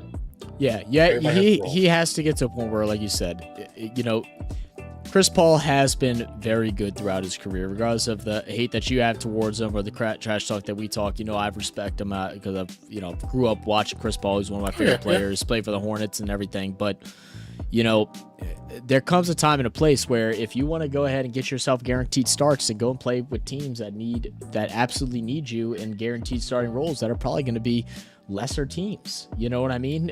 He has to find a way to and humble himself in a way. And it doesn't mean he won't start sometimes. Like, he just needs to understand he's not going to start every game. It's going to be based off of competition. That's really what it's going to boil down to. When I think about the Golden State Warriors, I do worry about the when's it going to end, right? I mean, I think that's something that Warriors fans obviously don't want to talk about or admit to, especially after just winning a championship 2 years ago. Last year not coming out looking as great as what they expected, still making playoffs obviously, but falling short and not having that tenacity that they've had before. Losing Jordan Poole was the right as players though. That's right, but I'm saying, like, losing Jordan Poole was not a huge loss, because I just think he wasn't happy there anymore after the circumstances that happened. But it's like, I just don't know where to put him, and that's why I was saying normally when we do this, we rate each other's squad, and I just really don't know where to put the Warriors right now. It's like, I think they're better than the Kings. It is kind of where I'm at. I personally, I don't think they're better than the Kings. Just don't. You can call me crazy. I don't think they are. I don't think they are anymore. I think the Warriors still have 2 titles in them, and I'd put money on it if I had it. Yeah, I do. Okay. Well, cool. You think they're better? You think they're where do you think they are? Do you think they're championship contenders, or do you think they're in the A's? I'm gonna be honest with you. As long as Steph is still there, yes. Okay. I'm cool with it. I'm not gonna argue. I know they have the ability to beat any team and win any series. I'm not a hater in a sense, and I've never been a hater of the Warriors. Like, I've always enjoyed watching them play, but it's just like, I feel like things are starting to trend downwards and not upwards. Now, this also happened a couple years ago, and then what happened? They won a championship. So, I mean, there's really no telling. So I'm cool with that. Next up, that's going to bring us to the Los Angeles Lakers. The Lakers had a decent run in the playoffs, obviously falling short. A lot to do with people being tired, specifically LeBron James. Unfortunately, we're seeing the end of LeBron's dominance. He'll be dominant in stretches and streaks, but once it gets later in the season, we're starting to notice that he just can't do it all, and he's always had to, and I don't think he knows how not to do it all. Like, I don't think he knows how to not play basketball and not be the one who controls the rock and do stuff. And I think it's different from the Chris Paul situation, but it's also similar in different regards. Yes and no. I think the last season he wanted AD to be in control. AD didn't want to be in control, so there was nobody at the time that could take the reins, so he had no choice. After the end of the playoffs and seeing what we got from Austin Reeves, seeing what we got from Rui Hachimura, seeing what we got from even Mo Bamba at times, but also then you go into, as I look on the list, D'Angelo Russell. I know he had some bad games, but that was game planning by the Warriors that made him look bad. They knew how to game plan around him. That was easy for them.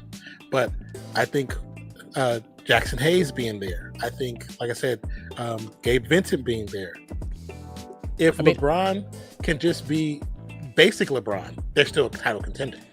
Because LeBron's still going to go out there and average at least 24 points per game. He's still going to go out there and average around 6 assists and around 6 to 7 rebounds. He's still going to do that. He's still that guy. Even though he's older, it's still going to happen. I mean, his points might drop a little bit, but he ain't going under 20-point average. And it's not because of him like needing the rock either. It's just because it's just LeBron. I mean, it's what he does.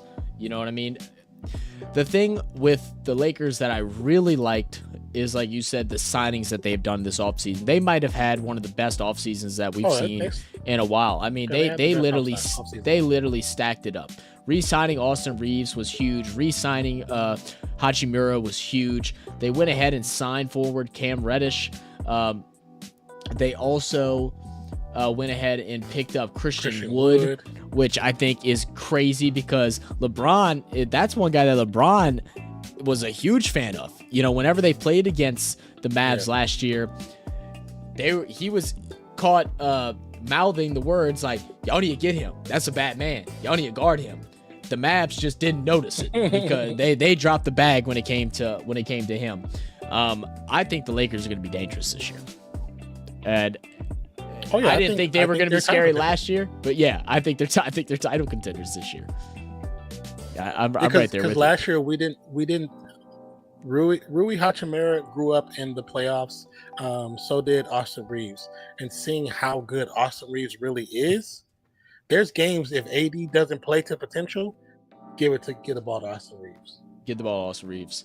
Yeah, that boy is good. That boy is good.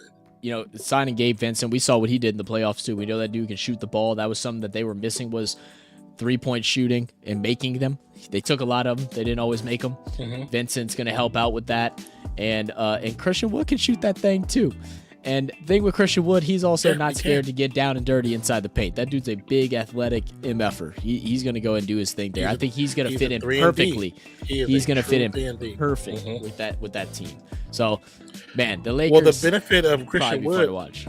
The benefit of Christian Wood allows Anthony Davis not to be the center, because that's the thing that Anthony Davis doesn't want to do. He doesn't want to be a 5, even though that's what he is. He's a 5. He wants to be a 4. He wants to be, but it's like that. You're a 5. Be a 5. But he wants to be a 4. And Christian Woods being on the court at the same time with him allows him to be a 4. Yep. If he really wanted to, that's what it allows him to be. So that's going to go ahead and wrap up our predictions for the Pacific Division in the Western Conference. Let's go ahead and jump into the last division, which is the Southwest. We'll start off with the Memphis Grizzlies, who went 51-31. They did lose a couple players, but do we think Memphis can do a repeat and take this division again?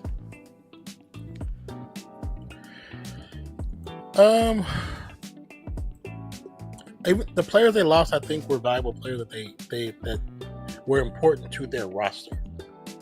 You know what I'm saying? They were important. I do believe that the pieces they have, still having Steven Adams, Aldama being there, Desmond Bain ended up being pretty much the best player on that team offensively. I think he was the best player on that team. And also, I mean, when you come to Jaren Jackson being the best defensive player on that team, they're still there. Their contract is still intact. I think they're going to be happy. They should be fine. I mean, of course, we know they have so many actual pieces.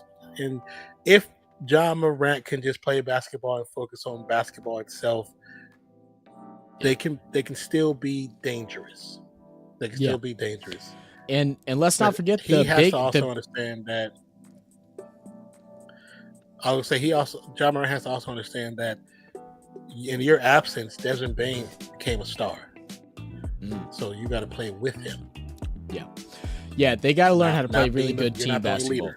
Because Ja Morant is beyond talented, beyond athletic. We've all seen it. Like, there's no denying it.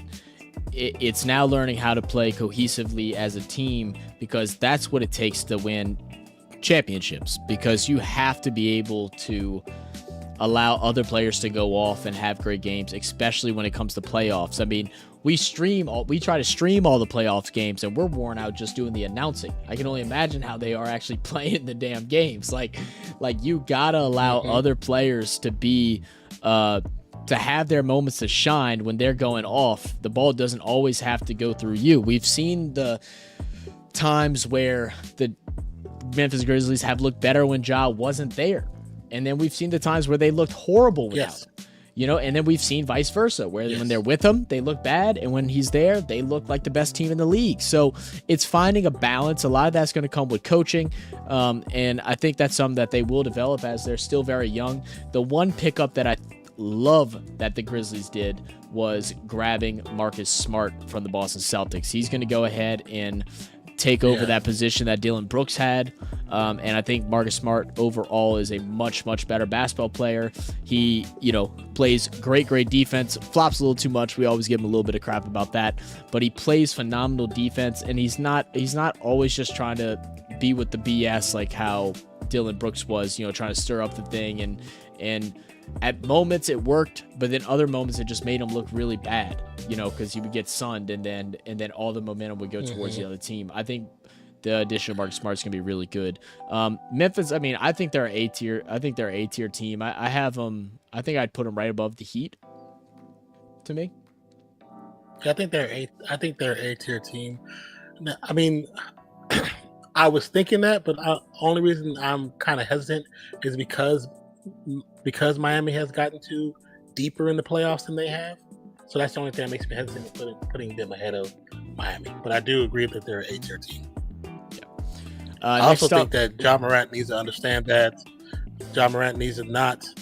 He doesn't have to dunk every time he comes down. That's why he's going to wear his knees out. He's going to wear his knees out. He's going to get hurt. He's going to get caught up on somebody's shoulders, flip and land on his neck one time, and it's going to not be pretty. You don't always have to go for the posterizer, especially you. You're not Aaron Gordon. Like, you're not 240. And swole is you just stop. Just make the points, damn it. I know you try to get the crowd hyped and try to get on Sports Center top 10. Go for a layup. Do look. Let's go for a layup. Let's remember, guys, Allen Iverson, who is an electric player just like Ja Morant, not as much bounce, but Allen Iverson could have posterized some players too. You know what he did instead? He went ahead and had the nastiest finger roll that we've ever seen in the NBA. Make that a part of your game, and then you'll be okay. Next up, we'll talk about the New Orleans Pelicans.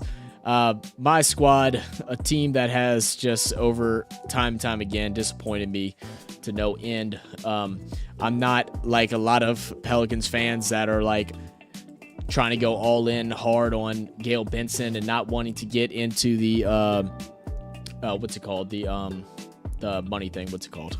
What am I thinking of? When you spend over your limit in the luxury tax. Luxury tax. Yeah, I'm not like them where I'm like, oh, we need to get into the luxury tax now. It's like we haven't shown that it's worth going and putting ourselves in some type of crazy debt where we're having to pay all this extra money whenever our players are constantly getting banged up and injured. We haven't gotten even a half a season out of Zion Williamson. We barely have gotten a half a season out of Brandon Ingram. Now with Trey Murphy getting injured, looking like he could possibly miss up to 3 to 4 weeks to start off the season, is a huge loss for them. We do go and sign a nice, dangerous three-point shooter, the best three-point shooter in college last year, which I think is going to benefit us because we struggle shooting the three ball. But I have to see more from the Pelicans. I really do. We're a team that has a lot of young talent that should be there in the same conversation with the Grizzlies as far as competing in the NBA, but we always end up falling short. I know CJ McCollum had dealt with a left thumb injury that he had to have surgery after the season. He dealt with that for I think at least half the season, if not longer. Zion Williamson is apparently, according to some of the staff that works at the arena that they practice in, said that this is the most that they've seen him in the gym since he's joined. So it seems like he's locked in. I mean, I need to see the proof, in the game before I'm willing to commit to that. BI going to play for the Olympic team, I think was huge, even though he didn't get the minutes that I thought he deserved. But I got to see more. And because of that, it's like I can't put them very high. Like they're definitely better than all these C teams. I think they're better than a good bit of these B teams as well. But I have them somewhere between like above the Knicks or below the Knicks. What do you think about the Pelicans before we go and place them? I like the Pelican. They do have a bright future. I understand what you're saying about not going into the luxury tax, but being that the team that I root for has done it and has been successful, I think it's high risk, high reward. But that's also on owners. Owners don't want to do it, but I also think if you don't do it, then you shouldn't complain about other teams that do it. You want to be cheap, bitch, be cheap. Yeah. But, oh yeah. Well, yeah. It's not. It's definitely like not a players. complaining thing. It's definitely not a complaining thing. It's also a big difference of yeah. But I'm saying it's also a big difference between small market and big market. I mean, it's hard to get that money back. You know, our ticket sales, our highest paid tickets are sometimes the cheapest in y'all stadium. You know what I mean? Like it's rough. Oh yeah. You know? Oh yeah. But go ahead. But that's what I'm saying. That's what I'm saying. It's still a high risk, high reward. Sometimes you have to take those risks if you want to get to that next level. And sometimes the risk doesn't always pay off financially. But if you get to a deep run of the playoffs, if you get into the championship game, then it pays off because the money will come back in other things. So it just it just depends on how much you want to risk. And I'm not saying that she has to. I'm not saying Gail has to risk it, but sometimes it takes. You never know, that one contract player that you take the risk on is what gets you to the promised land. And I've said it since Zion's coming to the league. I like Zion. I hope that mentally he is prepared for this season. Physically, he's prepared for this season. I am a Brandon Ingram believer. I think he is KD 2.0. For those who don't see it, watch him play. It's KD. There's players, of course, I like Alvarado. I like Dyson Daniels. I think Dyson Daniels has great potential being such a young player, only 20 years old. I mean, Marshall, love Marshall. I think we talk about him all the time. I love his hustle. I love the way he plays. Yeah. I do think that they are still a playoff team. Now, as far as where I would rank them, I don't see them just in an A yet because that's a higher echelon of teams. Yeah. And I can see them being in B. And probably because of the potential of the two teams in front of them, I probably would put them behind the 76ers. Even though I think with how bad the Sixers have played at times, they can probably beat the Sixers in the series. Yeah, possibly. Like I said, that's about where I got them too. I'm definitely with that. I need to see a lot more. I hope to see it this year. I'm tired of injuries being the excuse of us not playing good. And to comment just one more time, with the luxury tax thing, is like, you do have a point. I mean, like, if you feel like you have a win now team, it's like, you know what, go ahead and get in it, risk it for the biscuit and do it. Maybe that could be the turning point, and it's very possible. And it's very possible. And that's why I'm not mad at the people that want it. I'm more mad at the people that are like, oh, she's a cheap bastard and all this stuff. And I'm like, do y'all not realize what our starting five was like 3 years ago? Like, it was horrible, man. Like, y'all, we're trying. Like, we're becoming a competent team where other analysts, other than just the fans, actually believe in. Where other teams, when they see us on the schedule, I wouldn't say fear, but they don't know what they're gonna get, because they could get a suited Pelicans team that it could beat anybody, or they're going to get a team that just drops the ball, and we've been dropping the ball. So I'd like to see us do more. Next up is going to be the Dallas Mavericks. Dallas Mavericks obviously going into their second year with Kyrie and Luka Doncic. They did waive JaVale McGee. As we said, the Kings went and picked him up. What do we think about the Dallas Mavericks? Have they done enough to be able to have they done enough to be able to support Luka and Kyrie to make them, high contenders? That is a really good question. That is a really, really good question. I think they're still a playoff team for sure. Now, I mean, we did see a lot of Kyrie with Luka, and at times it looked very scary. But also at times it looked disjointed and what's the word? Disjointed is the best way I can say it. I think they're still missing some perimeter shooting. I think bringing on Seth Curry will help with that. I hope Kyrie just has a good season. If he has a good season, then Luka can be Luka. And I think because Kyrie, I think he can play with anybody. Hell, he played with LeBron James until he just felt like he wasn't really in the light no more. So I Yeah. think they have a great Batman and Robin combination as long as they learn how to play together. If they can play together, they're dangerous together. They're very dangerous together. And it's almost to a point where they can probably overshadow the idea of not even having a true third, you know? Yeah. Because of how offensively how much firepower they have offensively. But like I said, I do believe they are a playoff team. I'd probably put them in the A tier, maybe. I'm not because Clippers. Yeah, go ahead. Because of Clippers' lack of depth and not depth, but lack of health, I'd probably put them in front of the Clippers. Okay. I'll go ahead and put them there, but I definitely don't agree. It's just because I think there's gonna forever be a power struggle between Luka and Kyrie. I just don't see it working, just because they both need the ball in order to be good, and that's gonna be a constant struggle. I think it would be different if they did have some other perimeter shooters, or even a center, or a third power player that can take a workload every now and then. I feel like they're going to constantly be battling on who gets more touches, whether they're doing it purposely or not. It's in their DNA of how they play the game of basketball. And I think that's going to be a constant battle. I do hear that. I don't think they're a C team. I think they're a high B team. I personally, and this is the homer thing, is I personally don't think they're better than the Pelicans, but I can understand why some people would say that, but I don't. But I'm cool. If you think A, I'm cool with A. We'll go ahead and push forward into the. Go ahead. Yeah, one more comment. Oh, I was going to say about them being ball dominant, which is naturally, yes, they both are. But we have seen Kyrie actually be off the ball, because he did it with James Harden, because James Harden wanted the ball. So he can be off the ball. We'll see. We'll see. That'll bring us up to our next team, which is the Houston Rockets. The Rockets and the Spurs, the last two main teams, definitely had a stinker last season. Rockets finished 22-60. They did go ahead and sign.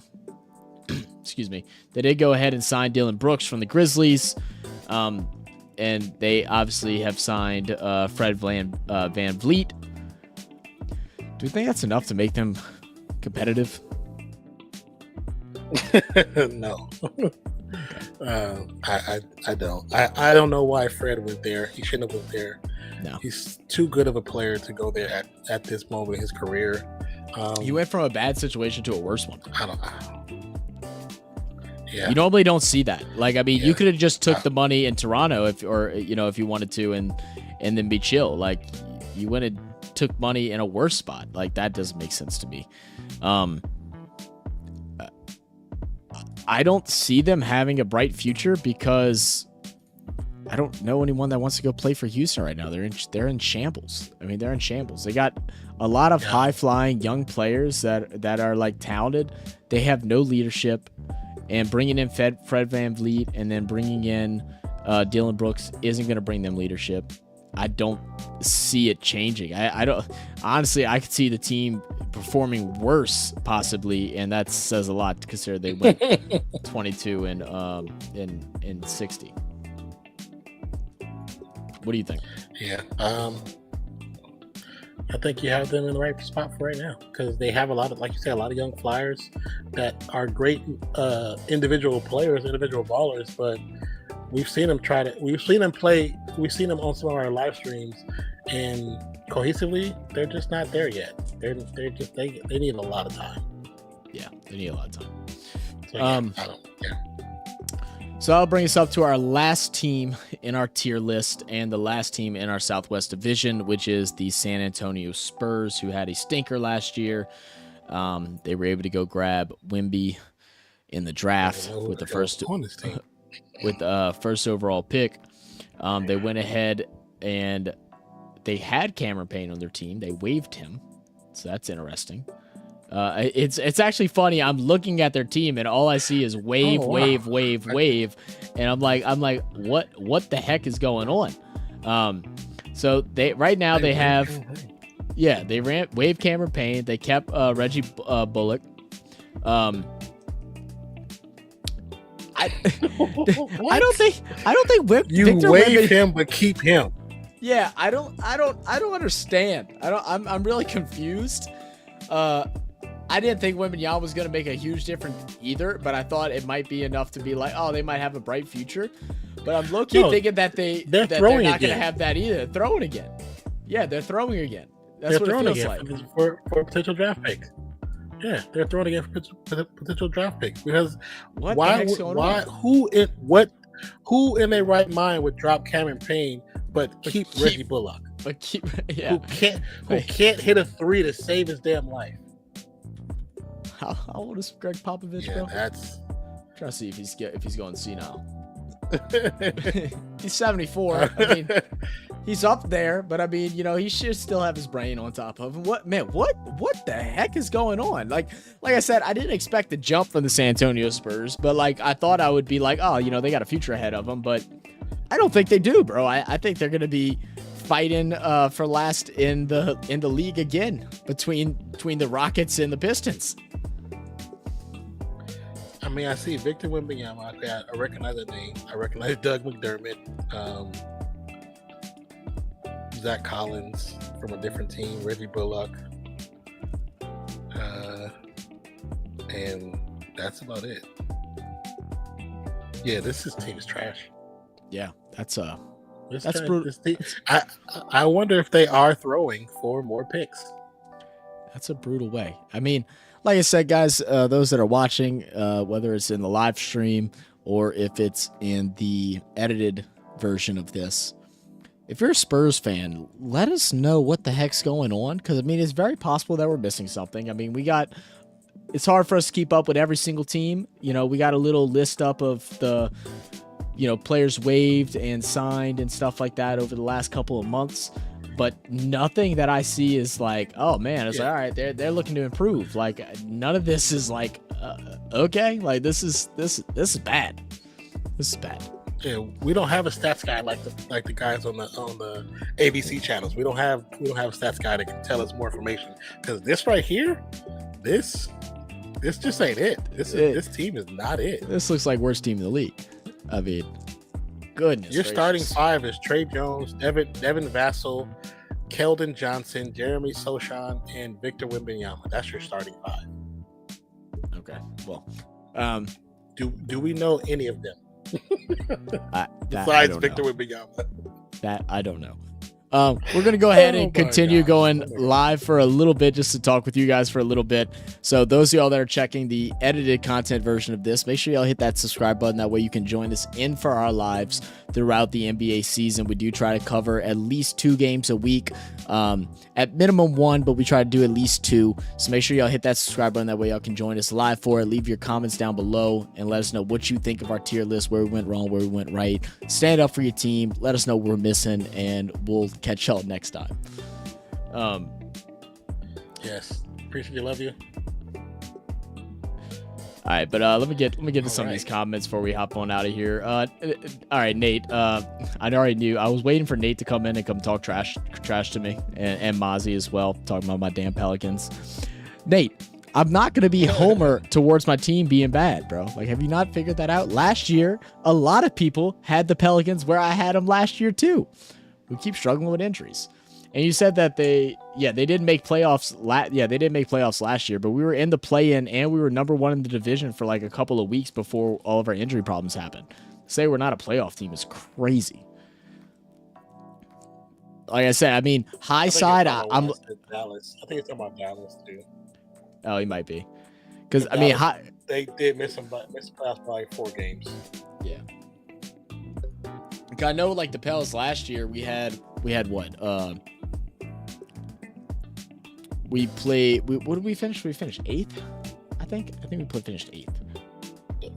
I think we finished 8th, and then we lost, and we lost to OKC. I think is what it was.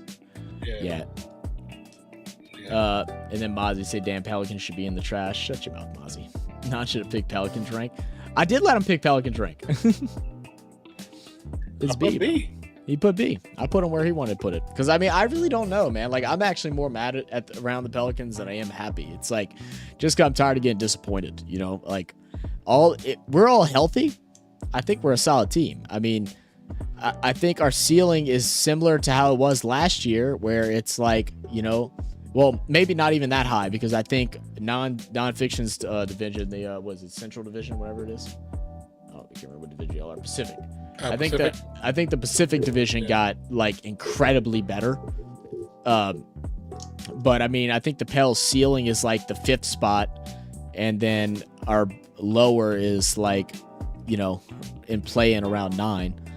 You know, but healthy, we don't know. Nobody knows because we don't get to see it. We've only seen, I think, a total of like 27 games of Brandon Ingram and Zion on being able to play at the same time in what, 2.5 years, 3 years? Sure it's that many?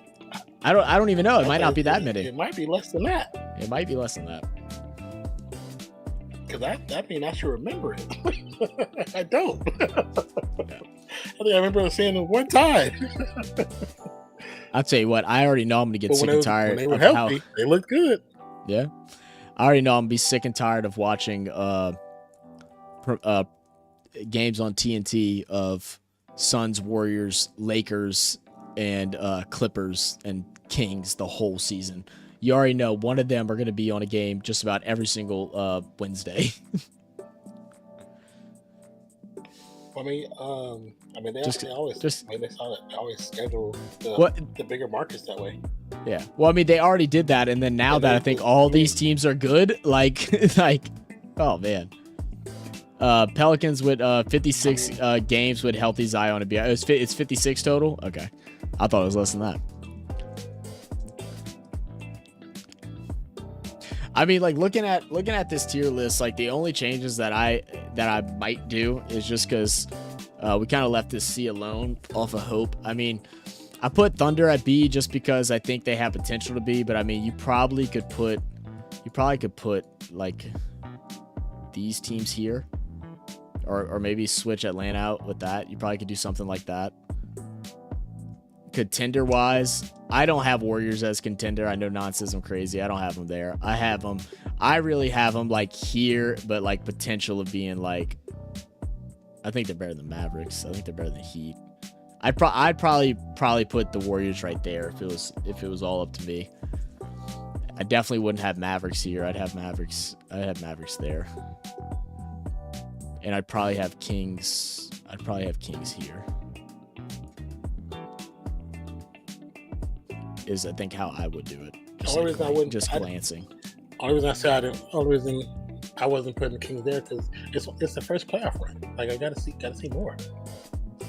Gotta see more because that one time it might not happen again. Yeah, just because of health and other things. So. It's very true. I mean, it's the first year. I mean, it definitely could be a fluke year. You're definitely right about that. I said Warriors are A to me. Dolph said Zion and Bi both make All-Star game as starters. That'd be crazy if that happened. But dude, our division this year is so last year the West was a overall better division. It was more competitive from 1 to whatever it is, 15, however many teams there are. The East top teams I felt like were better than majority of the West. This year, I think it's going to be completely opposite. I think the West is going to have the best overall, and they're going to have the better top teams. God, I hope the Lakers aren't number 1 overall, bro, because I could see it happening. I hope they aren't, just because I don't feel like dealing with Twitter. I'm going to have to log off of Twitter for the whole second half of the season after All-Star break, if they're top of the league. I have to log off. That's why I have my other Twitter page. I don't even see that much sports on other. Don't even see that much sports. So I might need to make a separate one and just not follow no sports stuff. Nope. That one, I only hear about the Raiders. That's about it. I don't hear about the Warriors. Hey, good for I did it on purpose though. Mai says, I don't even want to hate on Zion. I just hope he shuts up the haters this season. I mean, dude, same.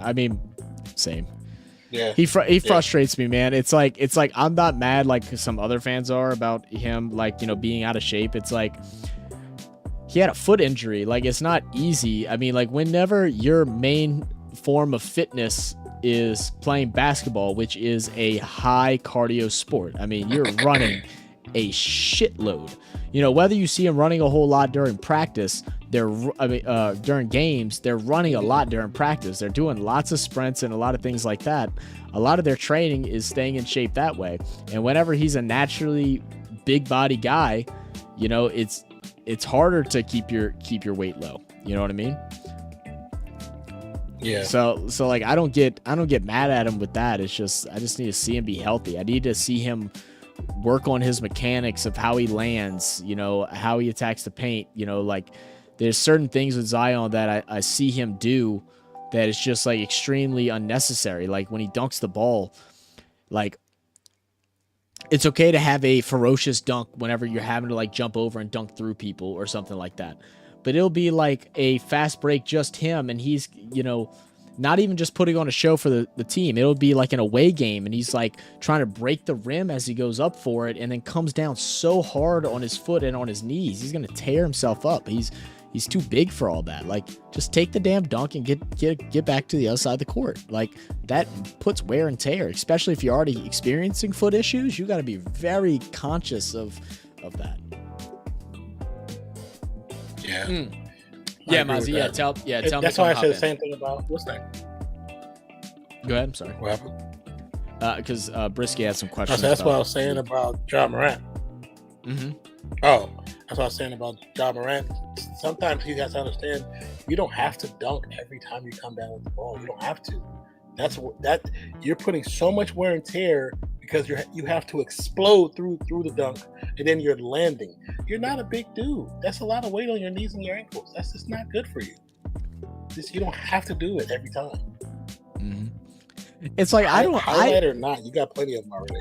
I think the thing that makes me mad about it the most is the fact that there is literally a like PowerPoint on how to do it correctly. Literally, just go and study whatever LeBron James has done. Because how has he been able to do it for as long as he has? Go study that. There's a reason why he's still in the league and still fairly dominant, even though we're starting to see the decline finally over the last 2 years. But he's still doing the damn thing at an age that no one has ever even thought was possible. To the point of where, Nate has came on and said how it's going to affect future generations because you're now expected to play into your 40s and stuff like that to be considered great because of how long he's done it. You know, it's crazy.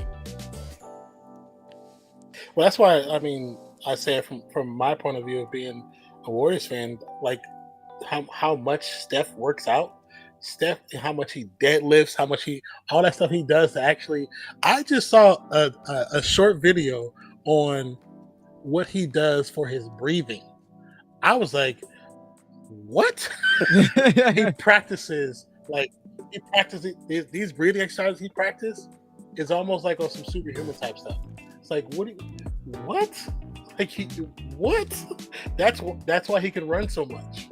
It's these breathing exercises he's done. It's the reason why he's able to run the entire game. And I find a video, I'll send it to you, because when you think about it, you're like, okay, you're a superhero. You're a superhero. That's what you are. You're a superhero. Because who does that? Who's gonna? Okay, I'm gonna train just my lungs so I can run longer and play at a higher clip, even when everyone else is exhausted. Right. And people forget that for most of Steph's career, when the Warriors started rolling from 2015 to that first initial injury when we had the bad year when we won like 17 games. Yeah. Steph rarely played fourth quarters. He rarely played fourth quarters. So like how much energy he wasn't putting out, how much wear and tear he wasn't putting out, it made sense why he was able to go longer in the playoffs. Because he wasn't tired. His body was just in better shape. Shit, there's a video of him running the dunes in Dubai. Yeah, yesterday. In Dubai. Yeah, I saw that too. I also thought that was pretty funny because I was like, I was kind of like, come on. I was like, I mean, he might have did that for the gram, but I don't think his ass was in Dubai just running up doing wind sprints for an hour. Like he probably did a couple. Was like, oh yeah, this is cool, this is fun. That's his trainer. Oh, it's his trainer. He That's one of trains his out in trainers. Dubai. That's Yeah, like that's one legit of what his he does. trainers. Oh, that's crazy. No, they were on vacation, and so he paid for his trainer to go with him, Oh, so you train? Oh, that's fire.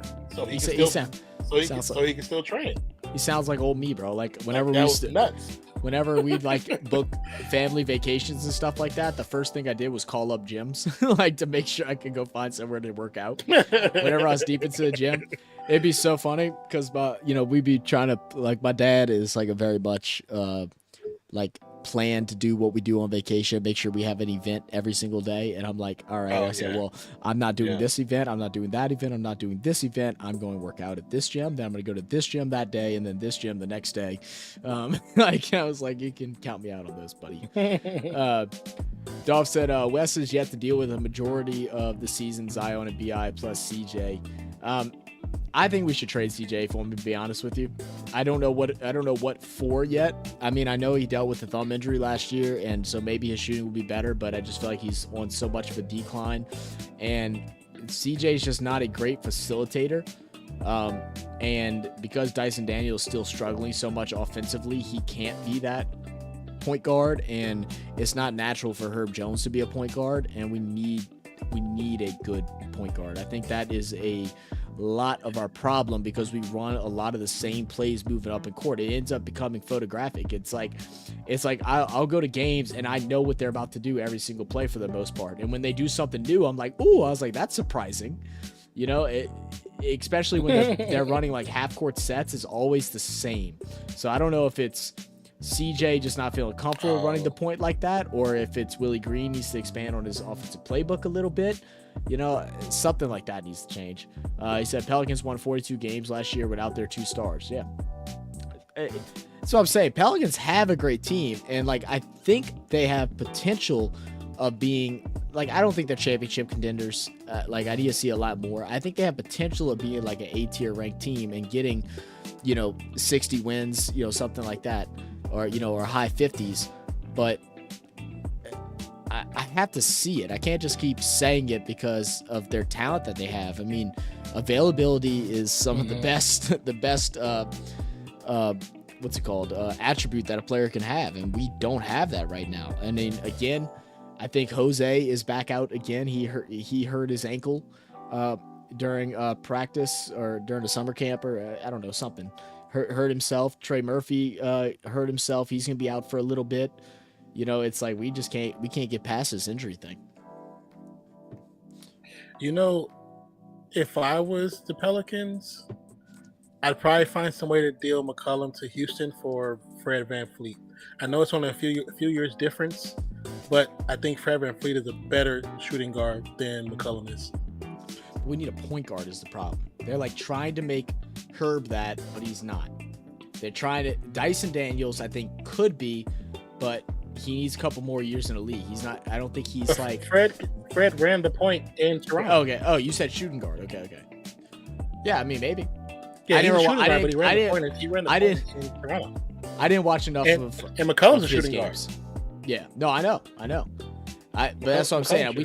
We really need a true point guard. Like if we had Drew Holiday, if we were somehow to work a trade and let CJ McCollum go back to the Trailblazers to go retire there and grab Drew, like. That'd be something disgusting. That's what I thought first. Give him CJ, Najee. As much as I love Najee, but like give him CJ, Najee, and a pick or 2 for Drew Holiday. Boy, it'd be dangerous. He's young. He's like 25. Yeah. Well, that's what I'm saying. I initially thought that trade, but I basically was like, they won't do that because that's the same situation they're in now with Drew Holiday, because they will be wanting to ship off CJ McCollum somewhere else. Yeah, that's why I was like, Fred VanVleet would be a better pickup in that situation. Yeah. Mozzie said Adesanya put breathing exercises on the map for UFC fighters, just like Braun is for NBA players. Oh, really? Dude, Adesanya's a damn beast. I don't watch a whole bunch of UFC and stuff like that. I'll catch big events every now and then, like if I'm at a homie's house and we decide to all pitch in and buy it. I don't keep up with it, but Adesanya is a scary enough, bro. He all said, y'all might as well trade us a first-round pick for Kyle Lowry. Yeah, okay. Oh, thank you. Lowry is garbage. Yeah. Mike. He is Mike what Loud. we like to call hot garbage. Hot God, garbage. is that French? Yes, it's garbage. Mozzie did. Yeah, I'd say Fred VanVleet would be pretty good. Though. I'm gonna try messaging Nate Brisky and let him know that we're doing this, because if not, we're gonna hop off soon, because we would like to try and do at least a video or two.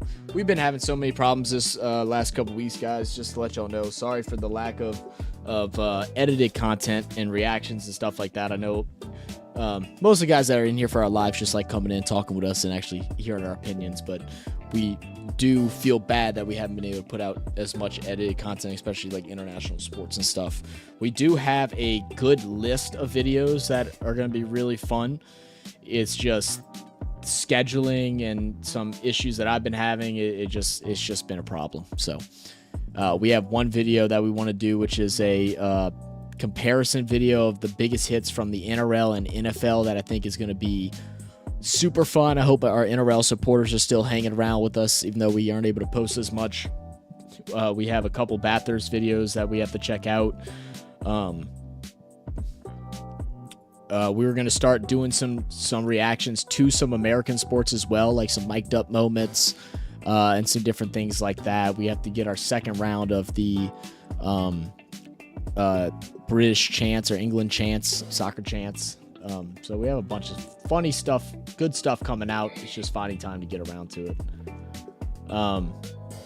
Mai said, you guys remember the Tongan USC DN I told y'all about and the Saints skipped on? He had 10 quarterback pressures versus Vikings, second most by rookie all time. Oh yeah, Tuli. I'm not even gonna try and butcher his last name. I do remember you telling us about that. That's crazy. Tui Pelotu. You might be right. That's crazy though. Who's he play for? So he played against the Vikings. Who played the Vikings this weekend? Chargers? Yeah, it's Chargers. I think so. Oh shoot, I forgot I was messing in Brisky. I started and then stopped. Let me DM. I'm telling him we'll be live for the next 10 minutes. He's got up until then.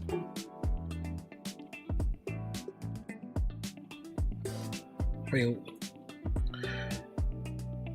is that perfect? Cool. Woohoo! I mean, you got Devontae Graham. He's with the Spurs. I don't know if you want to be an ass and him and come to the Spurs. We just got Devontae Graham. We're the ones that got rid of him. I mean, we got find other options besides CJ. No, I know. I forgot you used to hang with the Sox and the Usos. The Doxes and the Usos. Yeah, I don't know. I mean,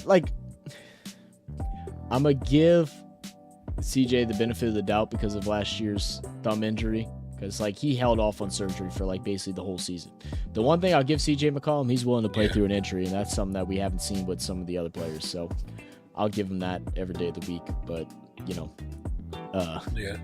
his production is just gone down. And it's the more and more I watch him, he's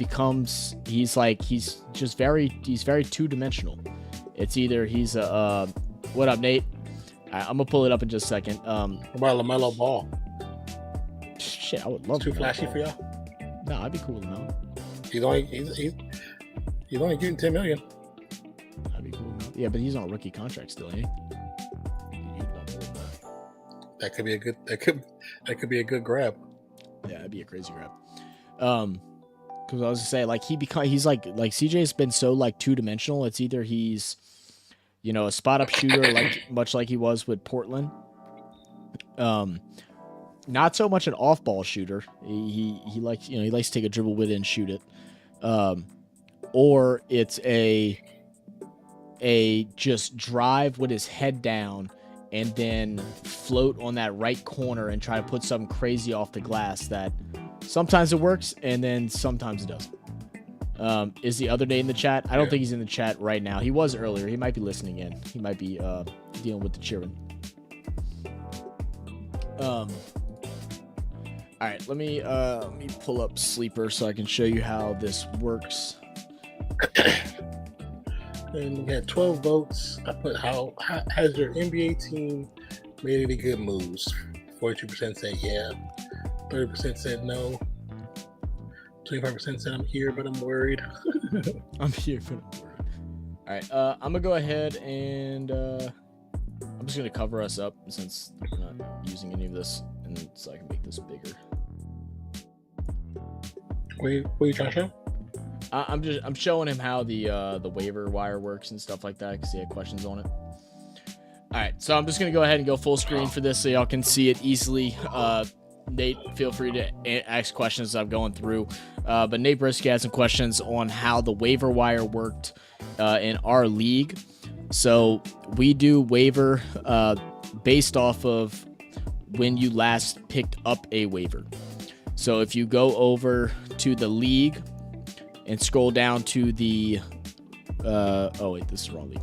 So this is how I believe I'm going to do waivers next year. Just to let y'all know.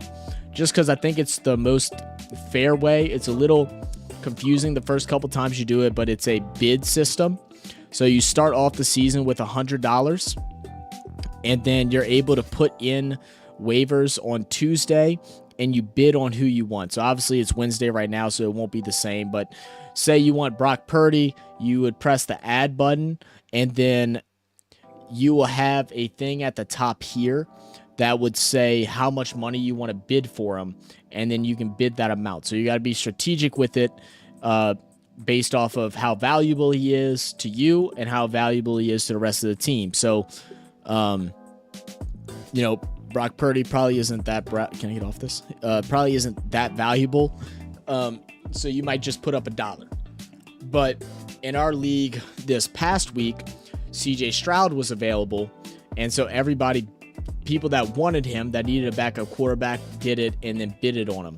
So I was hoping nobody was going to bid on him because it's a quarterback and he's a rookie. I was wrong, and I only put $1. So your place on the waiver wire does not matter unless there is a tie for bid. So like if we both bid $15, then whoever was higher up on the order would get them. But in our case, I bid $1. We had one person bid $7, one bid $11, and then one bid $13. So the person who bid $13 got it. But once you use that $100 is now gone. So as you can see, Brad messed up and he only has $18 left to spend on waivers. So once that's up, he can't bid on any waivers until after Tuesday. And you have this account. That's how much money you have left. So to go into our league, what about our free league? Yes. So to go into our league, how do you get the money back? You don't get the money back. That's what you get. It's a fake money. Don't think of it as like dollars. Think of it as coins or whatever. It's just like you have 20 revenue to spend throughout waivers throughout the year. If you spend it all too early, then you can't pick up anybody until Wednesday once waivers are done, or you can hold on to it all year, and then maybe you want someone and you're like, F it, I'm spending $100. Like it don't matter. It's up to you. So it's a strategy to it, but it's probably the most fair strategy because anybody has a chance at grabbing them. Whereas the way that we do our waivers, it's a little bit different. So I think it actually says it at the bottom. So what we have is called rolling waivers. So I'm gonna go ahead and pull up the settings so you can actually see how that works. I think it's this. Oh, will it not give me the explanation anymore? Okay, well, that's okay. I'll just show y'all. So the way that waivers work, you're gonna want to go to the league, and you're going to see your waiver position here. So Non's a 9, Charm is 3, I'm 8, Nate's 4, Hockey Dad's 2, Brisk is 1, Mozzie right now, you're 11, Nate Brisky, you are 12. So you're at the bottom of the waiver order. So the way that this works is on Tuesdays, so not Mondays, but Tuesdays, as soon as you wake up, I think it actually starts at like, it's either like 3 or 4 a.m., something like that, you can start putting in waivers. Now, if you're ranked waiver 12 and there's like a big name player, so like this past week, it was a Kane from the Dolphins. He was the main guy that everybody wanted. You had zero chance of getting him because you are waiver 12. Because everybody before you is probably going to go ahead and try to grab him, and whoever's above you will get that player. Now, the way to be strategic with waivers is that some weeks you just don't want to take a waiver at all. So, for instance, Brisky, if you don't do a waiver next week at all, but Mozzie does at 11, and Josiah does at 5, and I do at 8, you're going to drop down 3 positions because 3 people before you picked up a player on the waiver. So then you will be 9th on the waiver order. And whoever picks up will drop to the bottom. So 11 would drop to 12. I would drop to, because I'm 8, he's 11, so he's going to drop to 12. I'm 8, so I'm going to go ahead and drop to 11, and then Josiah would drop to 10. Are you understanding that? So you said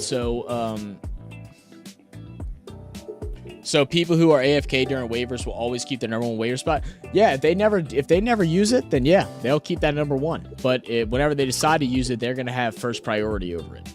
Now, your waiver position depends on your first player that you pick up. So when you go to your team and you normally have this transactions page here, but since it's Wednesday, we don't have it no more. You would have...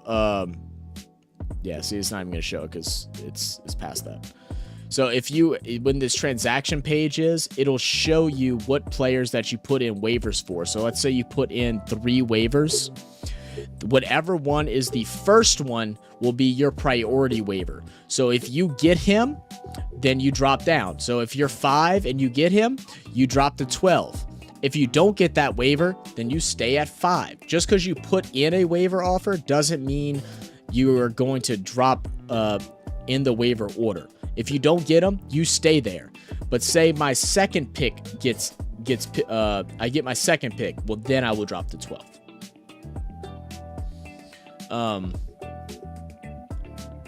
If I say, yeah, I got it now. Nate says, that makes sense now. I use the phone app, so it's hard to tell. PC websites look so much cleaner. I never get on the PC. I only use my phone. So it's all the same. You just got to scroll through the different apps and stuff like that. But yeah, that's basically how it works. There like I said, 3 different types of waiver. We do a rolling waiver to where once you pick up a waiver, you drop to the bottom and then you just float through. So with you being because this is a problem that Skyla's having right now too. She's, I see Mozzie in the comments trying to talk shit on the side. Because Skyla is right now ranked, I think, 9 on waivers. Let's see where she at. 6. So she's ranked 6 on waivers. She was higher than that before the week started. She was like 9 or 10. So she had no chance at getting anybody because she wasted her waivers a little too early in the beginning of the weeks. Sometimes it's better to look at the players and be like, for instance, let's say you need a quarterback, or let's say you need a wide receiver, and there's like 4 on here that you're looking at that you're like, oh, I really don't mind having any of these 4. If you're low on the waiver, it might be worth just not picking up and then getting whatever's left and waiting until Wednesday. Because when you pick up on Wednesday, you don't drop waiver position. So it's just a strategy. You got to figure out what you want and what works best for you. I said I kept my waivers till last week. Yeah, I didn't use my waiver until last week either. That's why I was able to get whoever I wanted because I was number 1. So it's just strategy with it. It's not that hard, but I can understand why it's confusing if you've never done it before. But yeah, Mozzie, you're not spanking me, bro. Like, do we need to look at this matchup, bro? I mean, we're both playing against tough defenses. Lamar ain't getting 20 against Cleveland, no shot. Mixon against Tennessee. Tennessee is a top run defense. He ain't getting that. Kamara against Tampa Bay. He probably won't get that either, but, we'll see. Swift against Washington. He's going to run it up. James Conner against San Fran. He ain't getting shit. A.J. Brown against Washington. I'll give you that because I need that too. CeeDee Lamb? My dude's a god. Keenan Allen versus the Raiders? Don's team sucks. I'll try to see if I can make Non mad. He's just like ignoring me. I don't listen to you. I know. You don't have to change. And on top of that, Mozzie, I have another running back coming in before the start of the week too. So you better be ready for that one. Nate says, like me this week, I put in for Akeem, but waited to see if I didn't get him and just grabbed Spears for free. Yes, exactly. You put in for Akeem. If you don't get him, then you just grab a scrap. Exactly. It's just a strategy with it. Working my way back up after spending the number one waiver week 1. Yeah, you always want to kind of be at least at the midpoint. If you're lower than 6, like if you're 7 through 12, you probably want to hold off unless you just desperately need that player. Then you can, try and grab them. But normally I like to be within 6. I like to have top 5. That way, most weeks you're going to have at least 3 to 4 valuable players to be taken off of waivers. So if you can be in that top 4, then you're in a good spot. You would never want to waste your waivers on defense because there's just so many options. I mean, this week was kind of an interesting one. I did waste a waiver in a different league because Kansas City's playing against Chicago. So I went ahead and grabbed that because I think Kansas City's going to put up like 18, 20 points. So it was worth it in that case. But most of the time, you're going to have other options. Like you'll settle for 8 to 10 points on defense. So you would just wait. Kickers, you never want to do it because you never know what a kicker. Just because they're a great kicker doesn't mean they're going to put up the most points. I mean, Tucker, I don't even think is in the top 20 of kickers right now, and he's the best kicker in the league. So it's just a guessing game. Tight ends generally aren't ones that you want to waste waivers on unless someone gets knocked out and then they bring in the backup and they start targeting them like crazy. Then you might want to. Typically, you're going to see your waivers be used on skill position players like wide receivers and running backs. Every now and then, you'll see a quarterback is if one player gets injured and then another one comes out and then plays really good. Or in the case like CJ Stroud did, not with this league, but another league where he put up like 3 consecutive good weeks or 2 good weeks of 20-plus points and you're weak on a quarterback, you might want to go ahead and try and grab that quarterback. That way you can have somebody. But it's just strategy. Let's see. Nate, Miles said Lamar's getting 3 rush touchdowns against the Browns. Laugh out loud. That's 30. Man, he is not getting that. You're out your damn mind. If he does, word up to you, bro. But you still got to put up like 160 points. Have you seen my scores lately? I'm just playing. Knowing you, Mozzie, just because I'm playing against you, you're gonna end up having a really good week, and I'm gonna end up losing. That's always what happens. I start talking shit, and then I get crapped on. Risky says, yeah, never played fantasy football, so it made no sense, especially coming from hockey, whereas waiver wires is just based on record and placements in the league. So that is a way to do waivers. I don't like that way. So that's where in the settings they have reverse standings. That's what you were doing. I don't like reverse standings because what ends up happening is if I'm first place in the league and I'm doing really good, but then I lose my number 1 wide receiver and my number 1 running back, and just because I drafted good and y'all didn't, now I'm screwed and I will lose out games because I just lost my 2 best players. And there's no chance of me grabbing a backup. So you get kind of screwed with that. That's why I don't like doing it that way. To be honest, the one thing that I'm going to change for next year's league is I'm going to remove a bench position. That way instead of having, we have 7. Instead of having 7, we're only going to have 6. That's going to make more players available to pick up, whether it's on waivers or on Wednesday after waivers. And it's going to allow for more players that are actually useful because right now there's not a whole lot of them. I mean, when you look at running backs, it's like, I mean, you could grab P. Ryan. He had a good week 1, but he hasn't done anything since then. Elliott had a decent game last week, but he hasn't done anything before that. Hill had one good game, but hasn't done anything since then, and he's hurt. So, like, you probably won't grab any of these guys. There's no point. Most of us are going to have better players on our bench than there is here.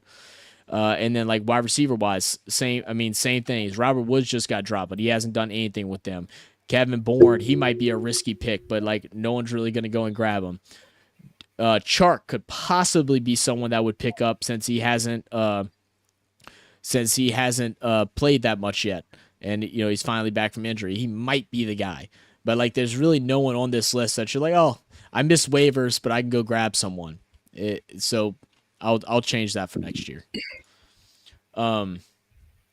So if you failed your waiver pickup, do you slip down? No. If you failed your waiver pickup, you stay at that position. Yep, you stay at that position. So when you do your waivers, you only want to really, unless you're desperate, you really only want to put in like one waiver. If you desperately need a running back and you're like waiver number 4, then you might put in a waiver for the top 4 running backs if there's 4 of them up there, and then hope that you get one. You organize it in the order that you like the best and do it that way. But a lot of times, if you don't get the number 1 guy, you might just want to hold off and just wait to see what the crumbs are. Let's see. Who was a bigger imposter, Prescott or Lamar? I will say Lamar, but not because I think he's an imposter. It's because I've always known that Prescott sucked. Yeah, he's more of a fraud than an imposter.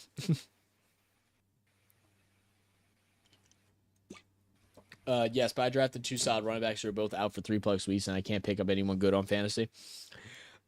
Welcome to fantasy football. It happens every year. I'm like that in a couple leagues too. That's how Skyla is in this year. She lost I think 2 or 3 of her starters like in 1 week. It happens, So whenever that happens, if it's a short-term injury, you might just want to ride it out, take your losses until they get back. If it's a like season ending, then you need to desperately go get someone. If it's a middle of the season injury where they're going to miss like 5 to 6 weeks, then you might try and trade them and get values for them. That way you could win now. So it's just strategy, whatever your strategy is. Yeah, because I had a few players injured, and Nate was trying to get them. Like, no, I'm gonna wait. Let's see what happens. Wait, I'm patient. I'm very patient. No, you can't have them. I'm very patient too. I'm very patient. I'm not usually a big trader unless like the trade has to like really I have to really see a big benefit. Like if I feel like it's a what and what trade, I'm not gonna do it. Like I have to see a trade and like in like a need. But that's not everybody's strategy. Some people just don't trade at all. Like they're just totally against it, and that's cool too. Yeah. And then you have other people that actually enjoy doing trades. Some people doing trades is the most fun part about fantasy because they feel like it's part of the strategy. They trade per week based off of matchups. Like so it's all based on strategy. Nah, do you want to do a friendly trade and a loving a bit of coin? No, he tries to suck you. What are you thinking?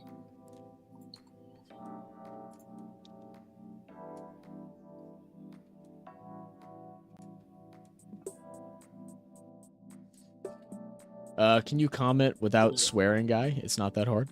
Hey, swearing is always fun. I have such a foul mouth. I try so much and I'm so bad at it.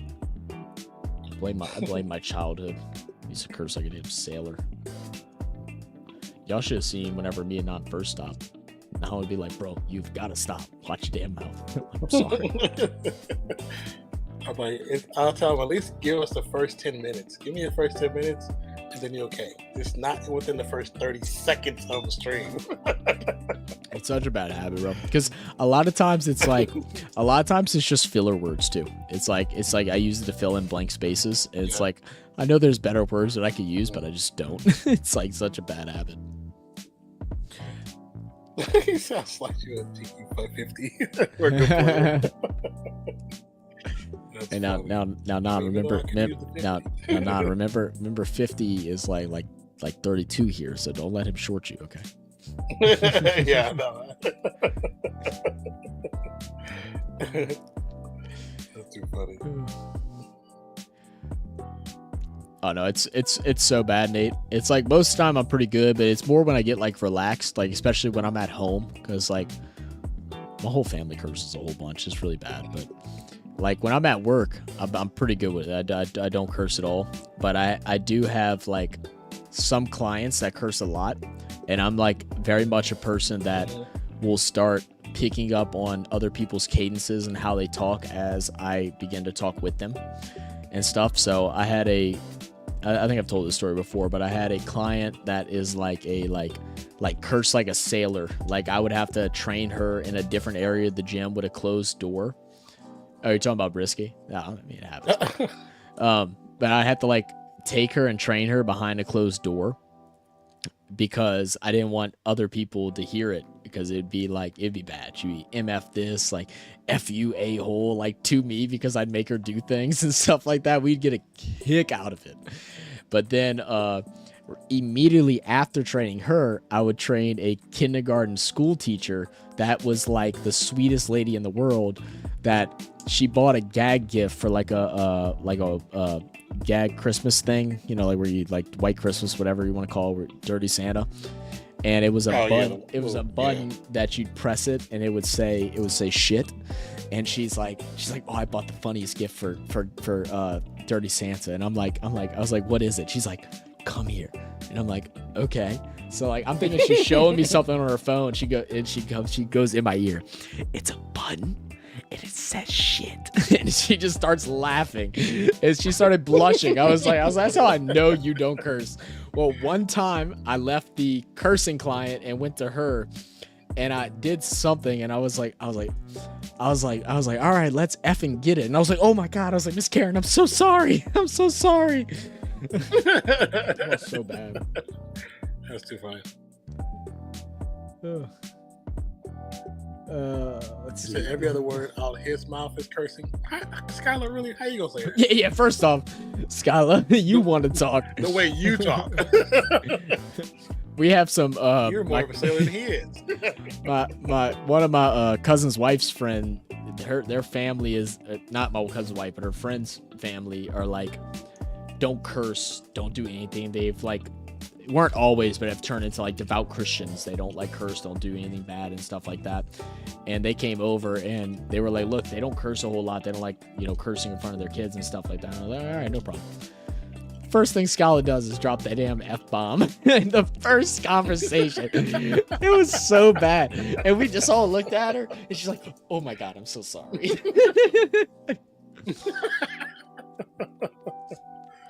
That's too funny. Mai said a lot of Tongan swear words. Well, I'll teach y'all one. Usi, it means F in Tonga. Oh well, I'll start saying that. I bet YouTube doesn't know about that one. I'm like, oh, Usi. They probably don't.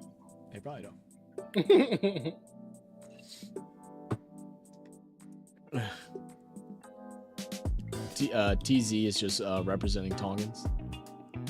I got you. Oh, that's what Mozzie asks, or that's what Brisky asks. What does TZ mean? I was wondering the same thing, bro. I thought it was like an initial or something like that. That's pretty cool. I'm sorry, adding WP to the back of my name. Zach White Person. So stupid. Something wrong with you. Yeah, probably so.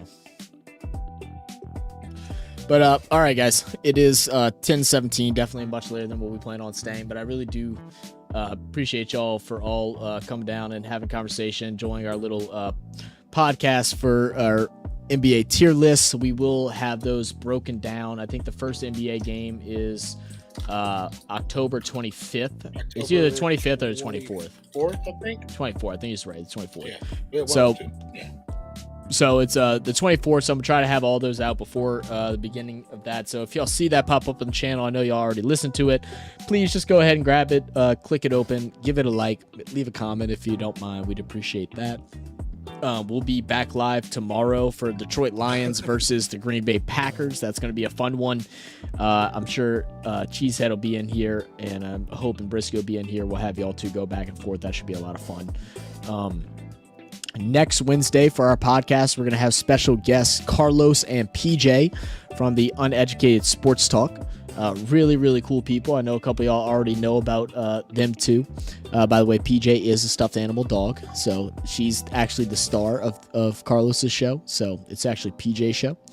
But make sure y'all tune in for that. We're going to have some great topics. We're also going to ask some questions to Carlos about his journey through YouTube, what made him start, and different things like that. So it'll be informative, but also more podcasty like, not so much like an ESPN show, kind of like we've been doing recently. So we'll have some more banter back and forth with our guests. Should be a lot of fun. I'm definitely excited for that one. Check the dang app, please. I don't know what you're saying. Oh, talking to Nate. Oh, said I hope Pistons were trash. Yeah, we got Pistons as trash. Yeah, they're rough.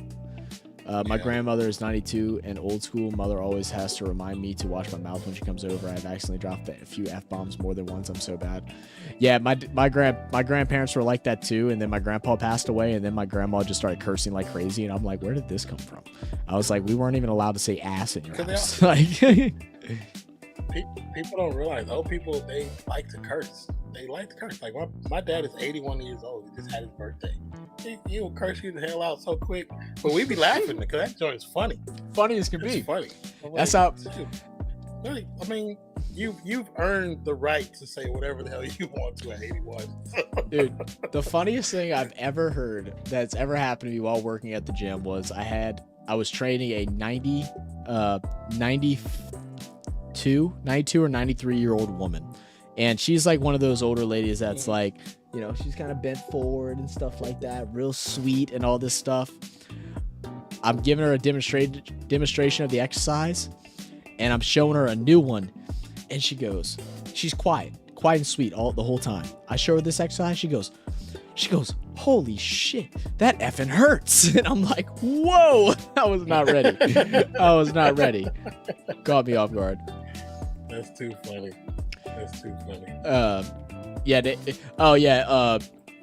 Nate. So apparently I got confused on the offer that Skyla had seen. I thought she was talking about the one that you sent her last week is the one you showed me. The one that you sent her last night, she had looked and then called me as soon as she got off work, asking me what I thought about it. So I don't know if you still wanted to do that or not, but it's there. Stupid. What am I to say? Scott let it go and went in all the way from now on. Oh, okay, here we go, boss. Green Bay under 22.5. Aaron Jones, 1 touchdown. Jordan Love over half picks. Detroit wins. Oh, okay. Sounds interesting. Oh, okay. I just saw your other comment, Nate. That was higher up. I got you. Let's see. I curse, but not on YouTube. Meet me on the mountain, and I dropped the C word like an artist barely even know. It's in a 3-word conversation. Hey, yo, facts. That's how it is for fishing. I remember going fishing with my pops. Me and my cousin. We were both like, I don't know, maybe 8 or 9 years old. We go fishing, and my dad, you know, casts it out. He catches the fish. He goes, I'm gonna bring that MFer to the MF and bank.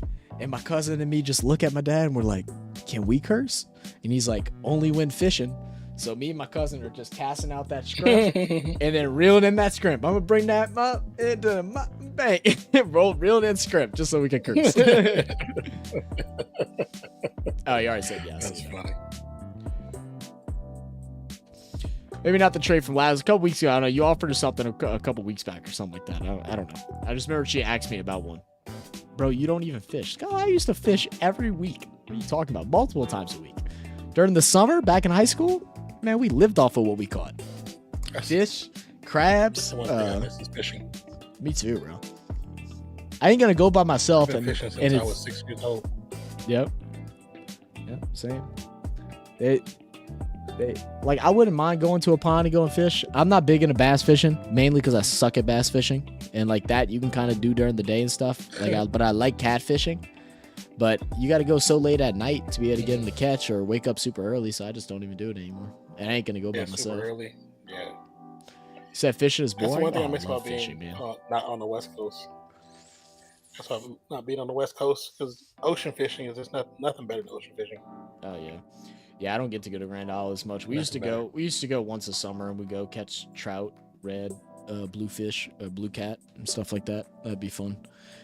The and Nate, this is how I know you're young, bro. Saying fishing is boring. Man, I used to think the same when I was like really young. Sometimes it's good to just be bored. You know what I mean? Bored out in the water with a pole. I give me a little cigar when I go. You know, relax, hang out with some friends, listen to some music on the low, and just chill. I don't even have to catch anything, bro. It's just being out there. Fishing is not really about fishing. If you know, you know. It's not about fishing. It's about everything else. It's about everything Sometimes else. Just to be there and it just allows you to think, reflect, be at peace. Oh, yeah. Water's peaceful, man. Super peaceful, man. Scott said, we've been dating for almost 4 years and you've yet to bring me fish at the pond. Fake, bro. I mean, Scott, we can go. I went fishing last year with Sterling and we caught like 6 catfish. Now we tried to fillet them and it had been probably, I don't know, 6-7 years since I filleted a catfish and I butchered those dang things so bad. Like we had 2 cat that were probably like that big, like good keeper size, like not like you're like, oh, we'll keep it just so we can keep it, like no, like good keeping size. Boy, I turned the fish fillets into nuggets so quick. I butchered that damn cut. Oh my god, it was horrible. I hate not doing anything. I'm 23 though. I mean, you're still fairly young. You just learn to relax, bro. Wait till you're a little bit older. It's just about relaxing, man. Like nonsense. It's everything else. Like, it's like if you have a girlfriend, thinking, talking with a friend. If you have a girlfriend and you're stressing, go fish. Just go fish, or just go to the pier and walk the pier. Walk the bank. Trust, you'll feel better. Big facts. I was about to say, man, if I was gonna have you put you in your with Stilo, not me, keyword. Oh, I got you. My bad, Scott. My bad. Well, we can go fishing. You just gotta let me know. I got my poles like literally right there. Like I'm staring at them. We can go. I mean, I'm not guaranteed we're gonna fish anything. These ponds don't hit like they used to, but I mean, we can go out there and throw a line out and see what happens. We'll just have to find somebody to fillet them. I think Betty can still fillet them pretty good, but it's been a while. I'm not doing it again because I'm not killing fish and then messing them up to where I can't eat them. I feel bad about that. I don't mind killing animals and hunting and all that stuff, but like whenever I catch a fish and then I mess it up so bad to where I can't even eat it, it's like, oh well, I just did that for nothing. I feel like an asshole. I was like, what kind of knife were you using? Like, I've never seen that before. You mess up where you can't eat it. Well, I mean, I could eat it, but it was like, instead of having like a good fillet like this, it was like little chunks like that. It like I butchered it so bad to where it was like, it looked like I was catching like sockeye or perch. Like they were like little perch nuggets. That's how small they were. It was bad, bro. I don't use a fillet knife. I use the electric knives. And you know, like with catfish, that's where you were wrong. Well, that's what we've always used was the electric knives. So you cut. I've always used fillet knives.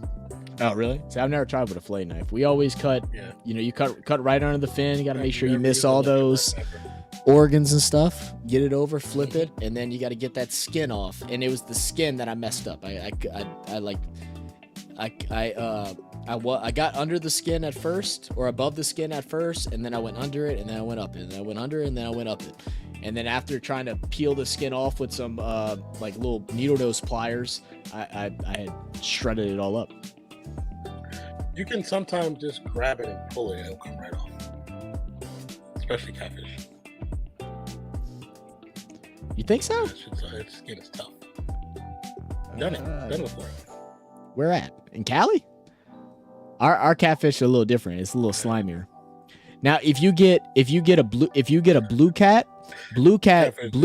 Catfish is catfish. No. Because we got 3 different cats out here. We got Relatively, the way blue cat. The way you can break them down is very similar still. Well, so this is what I'm trying to tell you. So we got blue cat, which you could probably do that with blue cat. Blue cat, you'll more than likely be okay. You'll be able to pull that off. Then you have mud cat, which is mainly what we get when we fish like the local ponds, and those are like slimy to where it's hard to catch, or it's hard to hold them. Like they're so slimy. I caught that in Oklahoma. Yeah. They have those in Oklahoma. Is it sail cat? Is that the other one? I think it's sail cat. I could be wrong. They have like a their top fin is a little different. I think it's a sail cat. I could be wrong though. Could be butchering that. Scott say you'll try to fillet. Well, then, Scott, we can go do that. Not this weekend because we're busy. We can do it next weekend though. I don't mind. Smelt, flounder, perch, not salmon, rock cod, stingray. Yeah, I've caught stingray. Shark. Stingray is probably the funnest thing I've ever caught, dude. Those things put up a fight. You said shark or carp? Because the way they suction down to the ground. Shark. Never caught a shark. I never gone deep sea or anything like that. I want to. West Coast. Yeah. Oh, that's true. That's the one thing about being on the West. You don't have to go. You can just go to the pier. Sharks are there because a lot of piers are near boating lanes, and sharks tend to be in boating lanes. See, we can go down south and we can go fish in Grand Isle now. Because of not tornadoes, but hurricanes and flooding and stuff, a lot of Grand Isle is not what it used to be anymore. But you can still go off the pier, but most of the time you're just going to catch trout. Sometimes you'll catch blue cat. But if you want to go, you can catch reds if you know where to go. But like most of the time you need to be able to go out on a boat to catch reds. Sometimes you'll get lucky by the docks and be able to grab them, but it's not like it used to. Because I remember when we were really young, man, you'd run out there with run out there with a big weight, and you'd run double hooks, and sometimes you'd catch two of them things at once. Not two reds, but like two. Like you'll catch two cats or two trouts. Shoot, my dad's caught 3 in one, running some treble hooks. Like you can do it. Skyla can cook. I'm so country. Don't come for me. Skyla is learning how to cook, and she has actually gotten a whole lot better. There was a point in time where I thought it was a hopeless cause, but you know what? She's been doing her thing. The last couple dishes she's made, she's got it going on. and Skyla, I wouldn't say you're like country. I mean, you're just Louisianian. It's like because you be hood as can be sometimes, and then you be acting you're not really at time. You're not. It's like how everyone in Louisiana can be country, but it's like not country. Like everybody, white, black, Hispanic, don't matter. Everybody goes mudding. Everybody goes fishing and hunting and all this stuff. But like you're not really country. Yeah, you're not country. No, you're not country. Rockfish, shark, jack smelt, surf smelt, perch, halibut. Oh, you've caught some good stuff. Bass, and then we used to catch mackerel to fish with. And we used to go. That's what they call bullheads, but they're basically like maybe. Yeah, I've caught bullhead. I know what a bullhead is. Terrible fish. Yeah. We used to go. We take out a cast net and we go to like this one pond and we'll go grab shiners. Probably. Get what? I'm more redneck. Yeah. She's probably a little more redneck than country. Yeah, I was like probably more redneck. Yeah. But we'll go. We used to go to this one pond where we knew they had a bunch of. We called them shiners. I don't know really what they're called. They're like just these little tiny fish. They're normally about like this big, maybe a little bit bigger. But when you touched them, their like scales would rub off and they'd be really shiny on your finger. And we'd grab those and then we hook them to bait and then we grab those and then we would pop perch. And dude, popping perch is, for holding the alligator. Hey, don't let her talk about how she dropped that alligator on the ground in the middle of the kitchen because she got scared because it tried to snap at her. But I remember in like high school we used to joke because there was like so many people at our high school that like it's like it's still cool now, but it was huge when I was at high school where everybody was like popping perks and stuff like that, and we're like, yeah, y'all can go pop perks, we're gonna go pop some perch. But you just go out there. You can go out there with a cane pole if you know the right spot. You don't even have to have bait on that sucker. You just drop the hook in and slap them back, and then you cut them up, and then go catch yourself something. Oh yeah. Yeah, when I first learned how to fish, I actually learned just a spool of line and with one hook, and that's how I learned how to fish. And I used Yeah, to no be in rod the or middle of the anything. pier Just and just in your snagging hand, just snag it. hella fish. Nope, Yeah. no rod. Straight, just real. My dad taught me how to tie everything up. Just drop a straight line down with a single baby weight in the middle of the pier.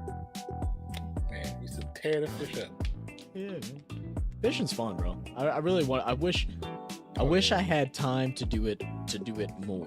It's like, every time you have time to make time for it, it's like other crap always comes up. It's definitely the most relaxing. But like I just bass fishing, yeah. can't I stand fished a bass couple fishing. times I here. suck at it. I suck at it so bad. Like we have some ponds along our like golf courses that are really near to us that'll have bass there like all the time. Like it's like you could see it hopping. And I use these little yeah, the three hook freshwater these little three hook worms that we get from Illinois. Actually, I think I might be out of them now. But you go and sling them, and they used to always bite.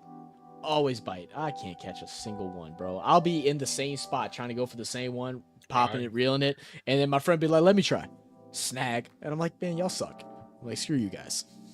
I can get it. I bet you could. That's why like I fishing. live like because I mean bass in the lake they strike just as hard as bass in saltwater oceans. Like they're very similar. There's different strengths of fish, but man, fishing in the ocean or off the coast is just so much better than fishing in lakes and ponds. It's just so much to me. It's just so much better Oh, I bet. because so much especially so much diversity too.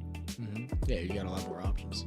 I fished here a couple times, just like right the neighboring city, and it was cool because I got to get out and everything. Got up super early, went out there, but it's like because they're ponds, and then people do stuff like introduce turtles to them, and that just ruins the entire ecosystem. It's like, why would you do that? Why would you introduce turtles to a pond? Interesting. Everybody Once likes to look at the turtles. Once they have babies, they populate like crazy. Catching turtles is the most like annoying thing when it comes to fishing. Like if I catch two or three turtles straight, I'm gone. I'm just heading home.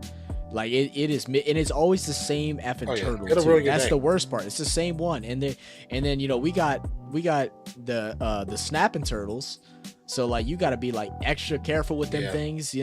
It's a pain in the ass. Now, man, we messed up one night because we just weren't even thinking. We caught a soft shell turtle, bro, like this. Like its shell was like this. And we didn't, and I never messed with one before, so I didn't know. And the hook swallowed it. So yeah, I didn't know how to handle it, and so we just snapped it. And my grandpa had pulled up on us not that long after, and I was telling him, he goes, "What?" He's like, "Here," and I'm like, "Yeah." He goes, "Bro," he's like, "What the hell are you doing?" He's like, "I'd have made turtle soup." He's like, what is wrong with you?" And I'm like, I'm sorry. It's like I didn't mean to not catch it. I was like, I didn't know how to handle the damn thing. I wasn't trying to get my finger taken off. Soft shell is really pretty tasty. Mine says, if I come Cali non, we are going fishing. You can teach me the ways. And you got to go to Texas now. No Cali for non. We could all go to Cali deep sea fishing. Let's go. Oh shit, that costs money. Shoot. You gotta rent everything. You ever gone crabbing? Yeah, crabbing at the pier. Yeah, I like crabbing too. Crabbing's fun.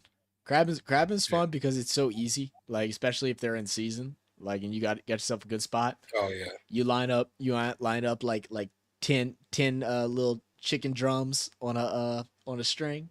You just one by one. Bop, bop, bop. You can fill up ice chests in an hour or two if you do it right.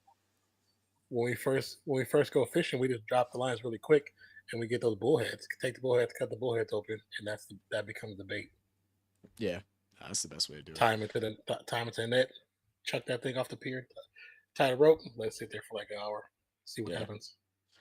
Yeah, we normally, like I said, when we fish, it was always like catfish. Bass when I was younger, I stopped doing that. We do sockeye and perch. If we went to Grand Isle, we'll go for trout or redfish. Never had much luck with redfish. I don't think we ever caught a redfish when we went out there. Maybe when I was really really young, But there was one spot that we went to that was probably the like most fun fishing I've ever been. It was in a private park, and you had to get in there at like 8 p.m. and then you had to go park your car behind these bushes and hide your car. Wait until midnight once the security guards finish their checking, and then you would go out and fish off of this big drop off that led to it was almost like it was almost like a ditch, but it wasn't. Like it was like a clean-ish body of water, not like a nasty ditch. But it ran into Yeah. a like a pumping system. And so the catfish love gathering up right there. So you go and you gotta put some heavy weights on there because you don't want the pumps to pull your line. But you'll grab like two of your bigger weights, get some strong line, cast out, and then you have to get really strong line because you'd have to reel the cat up probably, I don't know, 30 feet, like just straight up. And Oh yeah. boy, we'd fill up an ice chest so quick, so quick. Like I think we went four of us. It was me, my dad, my we call him Sakale. His name's Mike. The dude just lives by fish. Like I think he speaks to him, bro. I think he like whispers to him at night. Um, You probably uh, do. and then I think one of my friends or cousin or something like that. We went and we were there and we filled up three large ice chests filled with catfish. It was insane. That's We cool. ate we ate off of that for like 3 weeks. Yeah. Show That's the like video. look, I don't just go. Oh. that's like smelt moves in big schools. And I took me and my dad, we took two of my close friends to go fishing, and I taught them how to fish. And we end up hitting this school of smelt, and we end up catching 101 fish. Oh I'll my never forget that. That was god. the craziest day.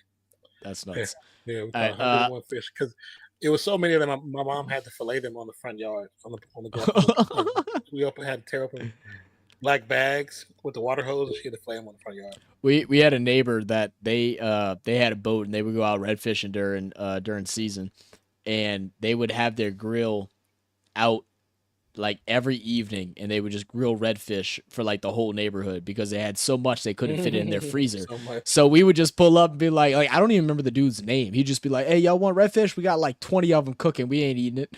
Hell yeah, brother! Like, come on. All right, before we get off, Skylar wants me to show y'all this video of when she held the gator and when she dropped it. So I'm gonna go ahead and switch over to just me, and then we'll go ahead and how about so, turn the volume up real quick so I can hear. Let me move the mic. That ain't gonna work. All right. Hopefully y'all can hear it. I'm gonna turn my gain up. You drop that damn thing and I'm standing in front of you.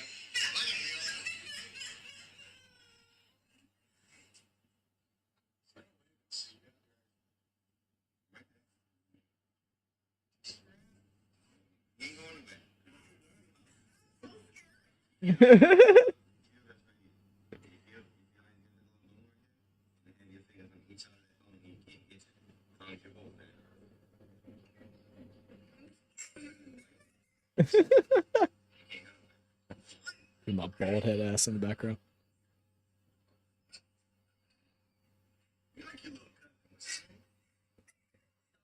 That camp that we go through.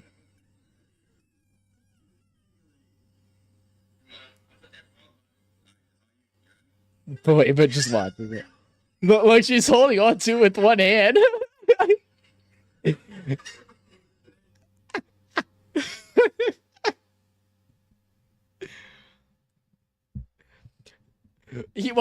He thought she had it and she didn't. She didn't have it. Oh no, he's wild. That's Charles. Charles don't give a damn, bro. Like he'll go jump in and go grab like a 3 foot gator like in the water. Like he don't give a damn. That dude is as coon as it could be, bro. Like that dude just he be doing that thing. Like we had the couple. I think it was last year. They had a water moccasin that was like in front of the camp because like the camp is like right on a body of water. It's in the bayou. And Hmm. so they have like a little thing that's supposed to block, but if water overflows, then animals can come in. Uh, and they Yeah. had a water moccasin, not a big one. It was like, I don't know, maybe 3 feet, something like that. And got to kill it because we got kids running around.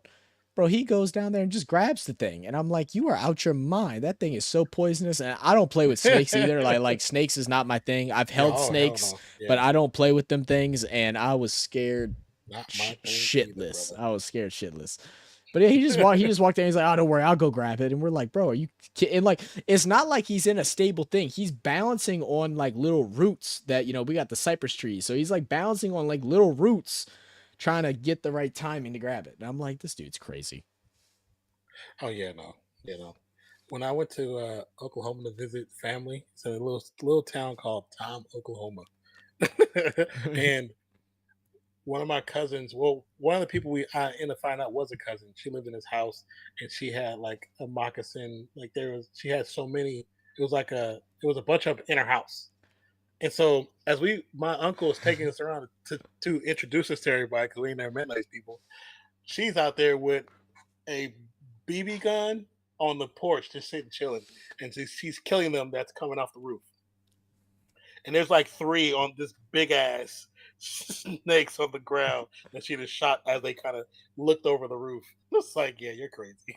Hell no. But she lived and she lives Hell there. no. It's like a little shack, and she says her house is overran by him. She was talking about how she had killed like 15 or 20 the week before or whatever.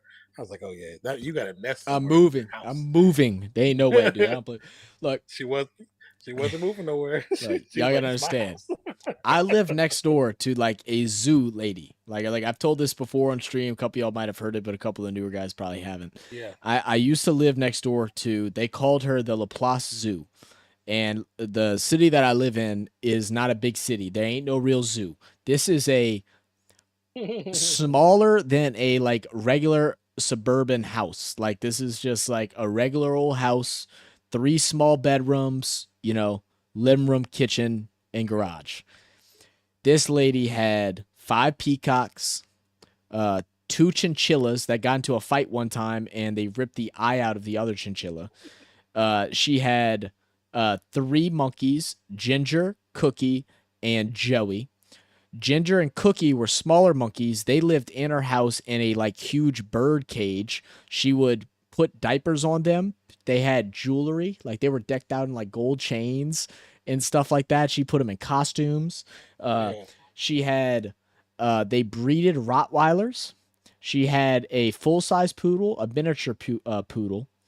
Uh, all of her 3 kids had king snakes that lived under their bed. She made a cage underneath their bed where the king snakes lived. Uh, Hundreds, probably What the heck? thousands of fish. A 5 foot iguana that she bought with us one time because she took us to a reptile convention. My mom is petrified of anything that crawls, and and we go in, Oh and my mom goodness. was like, "Look, I want to go because I know my son and daughter would like to go." She's like, "But can you not buy anything? I'm scared." She's like, "Oh, no problems, Lacey." She's a German lady, very thick accent. No problem, Lacey. Yeah. And it's funny. She's married to a black man too, so I find it so funny. It's just such a weird dynamic. It's like she's German, full of all these animals, all this BS, and she's married to like gangsta ass black dude. Like it's so funny. Mr. Thomas, love Mr. Thomas. That dude, they were like mother and father of the block. Like we went over, we called him mom and dad. Like that was our people. Oh yeah. So Yeah. we go to the reptile place, and we go to get in the car to leave. We're in her Cadillac. She had a little Cadillac. We She goes, "Oh, I forgot my purse." Walks back in. She didn't forget her purse. She left her purse at a stand on purpose because she was buying a 5 foot iguana, and came back with a 5 foot iguana while my mom is trapped in the car and brought it home. Oh my That's the god. worst. She was You know your mom crazy, hated that. bro. Hated every Crazy, bit of bro. that drive. She had That's donkeys. funny. She had I'm sorry, not dog. She had a pet pony. Yeah. She had like all kind of like tortoises and stuff like that, like huge ones. She had a koi pond in her front yard, and then an even bigger koi pond in her backyard.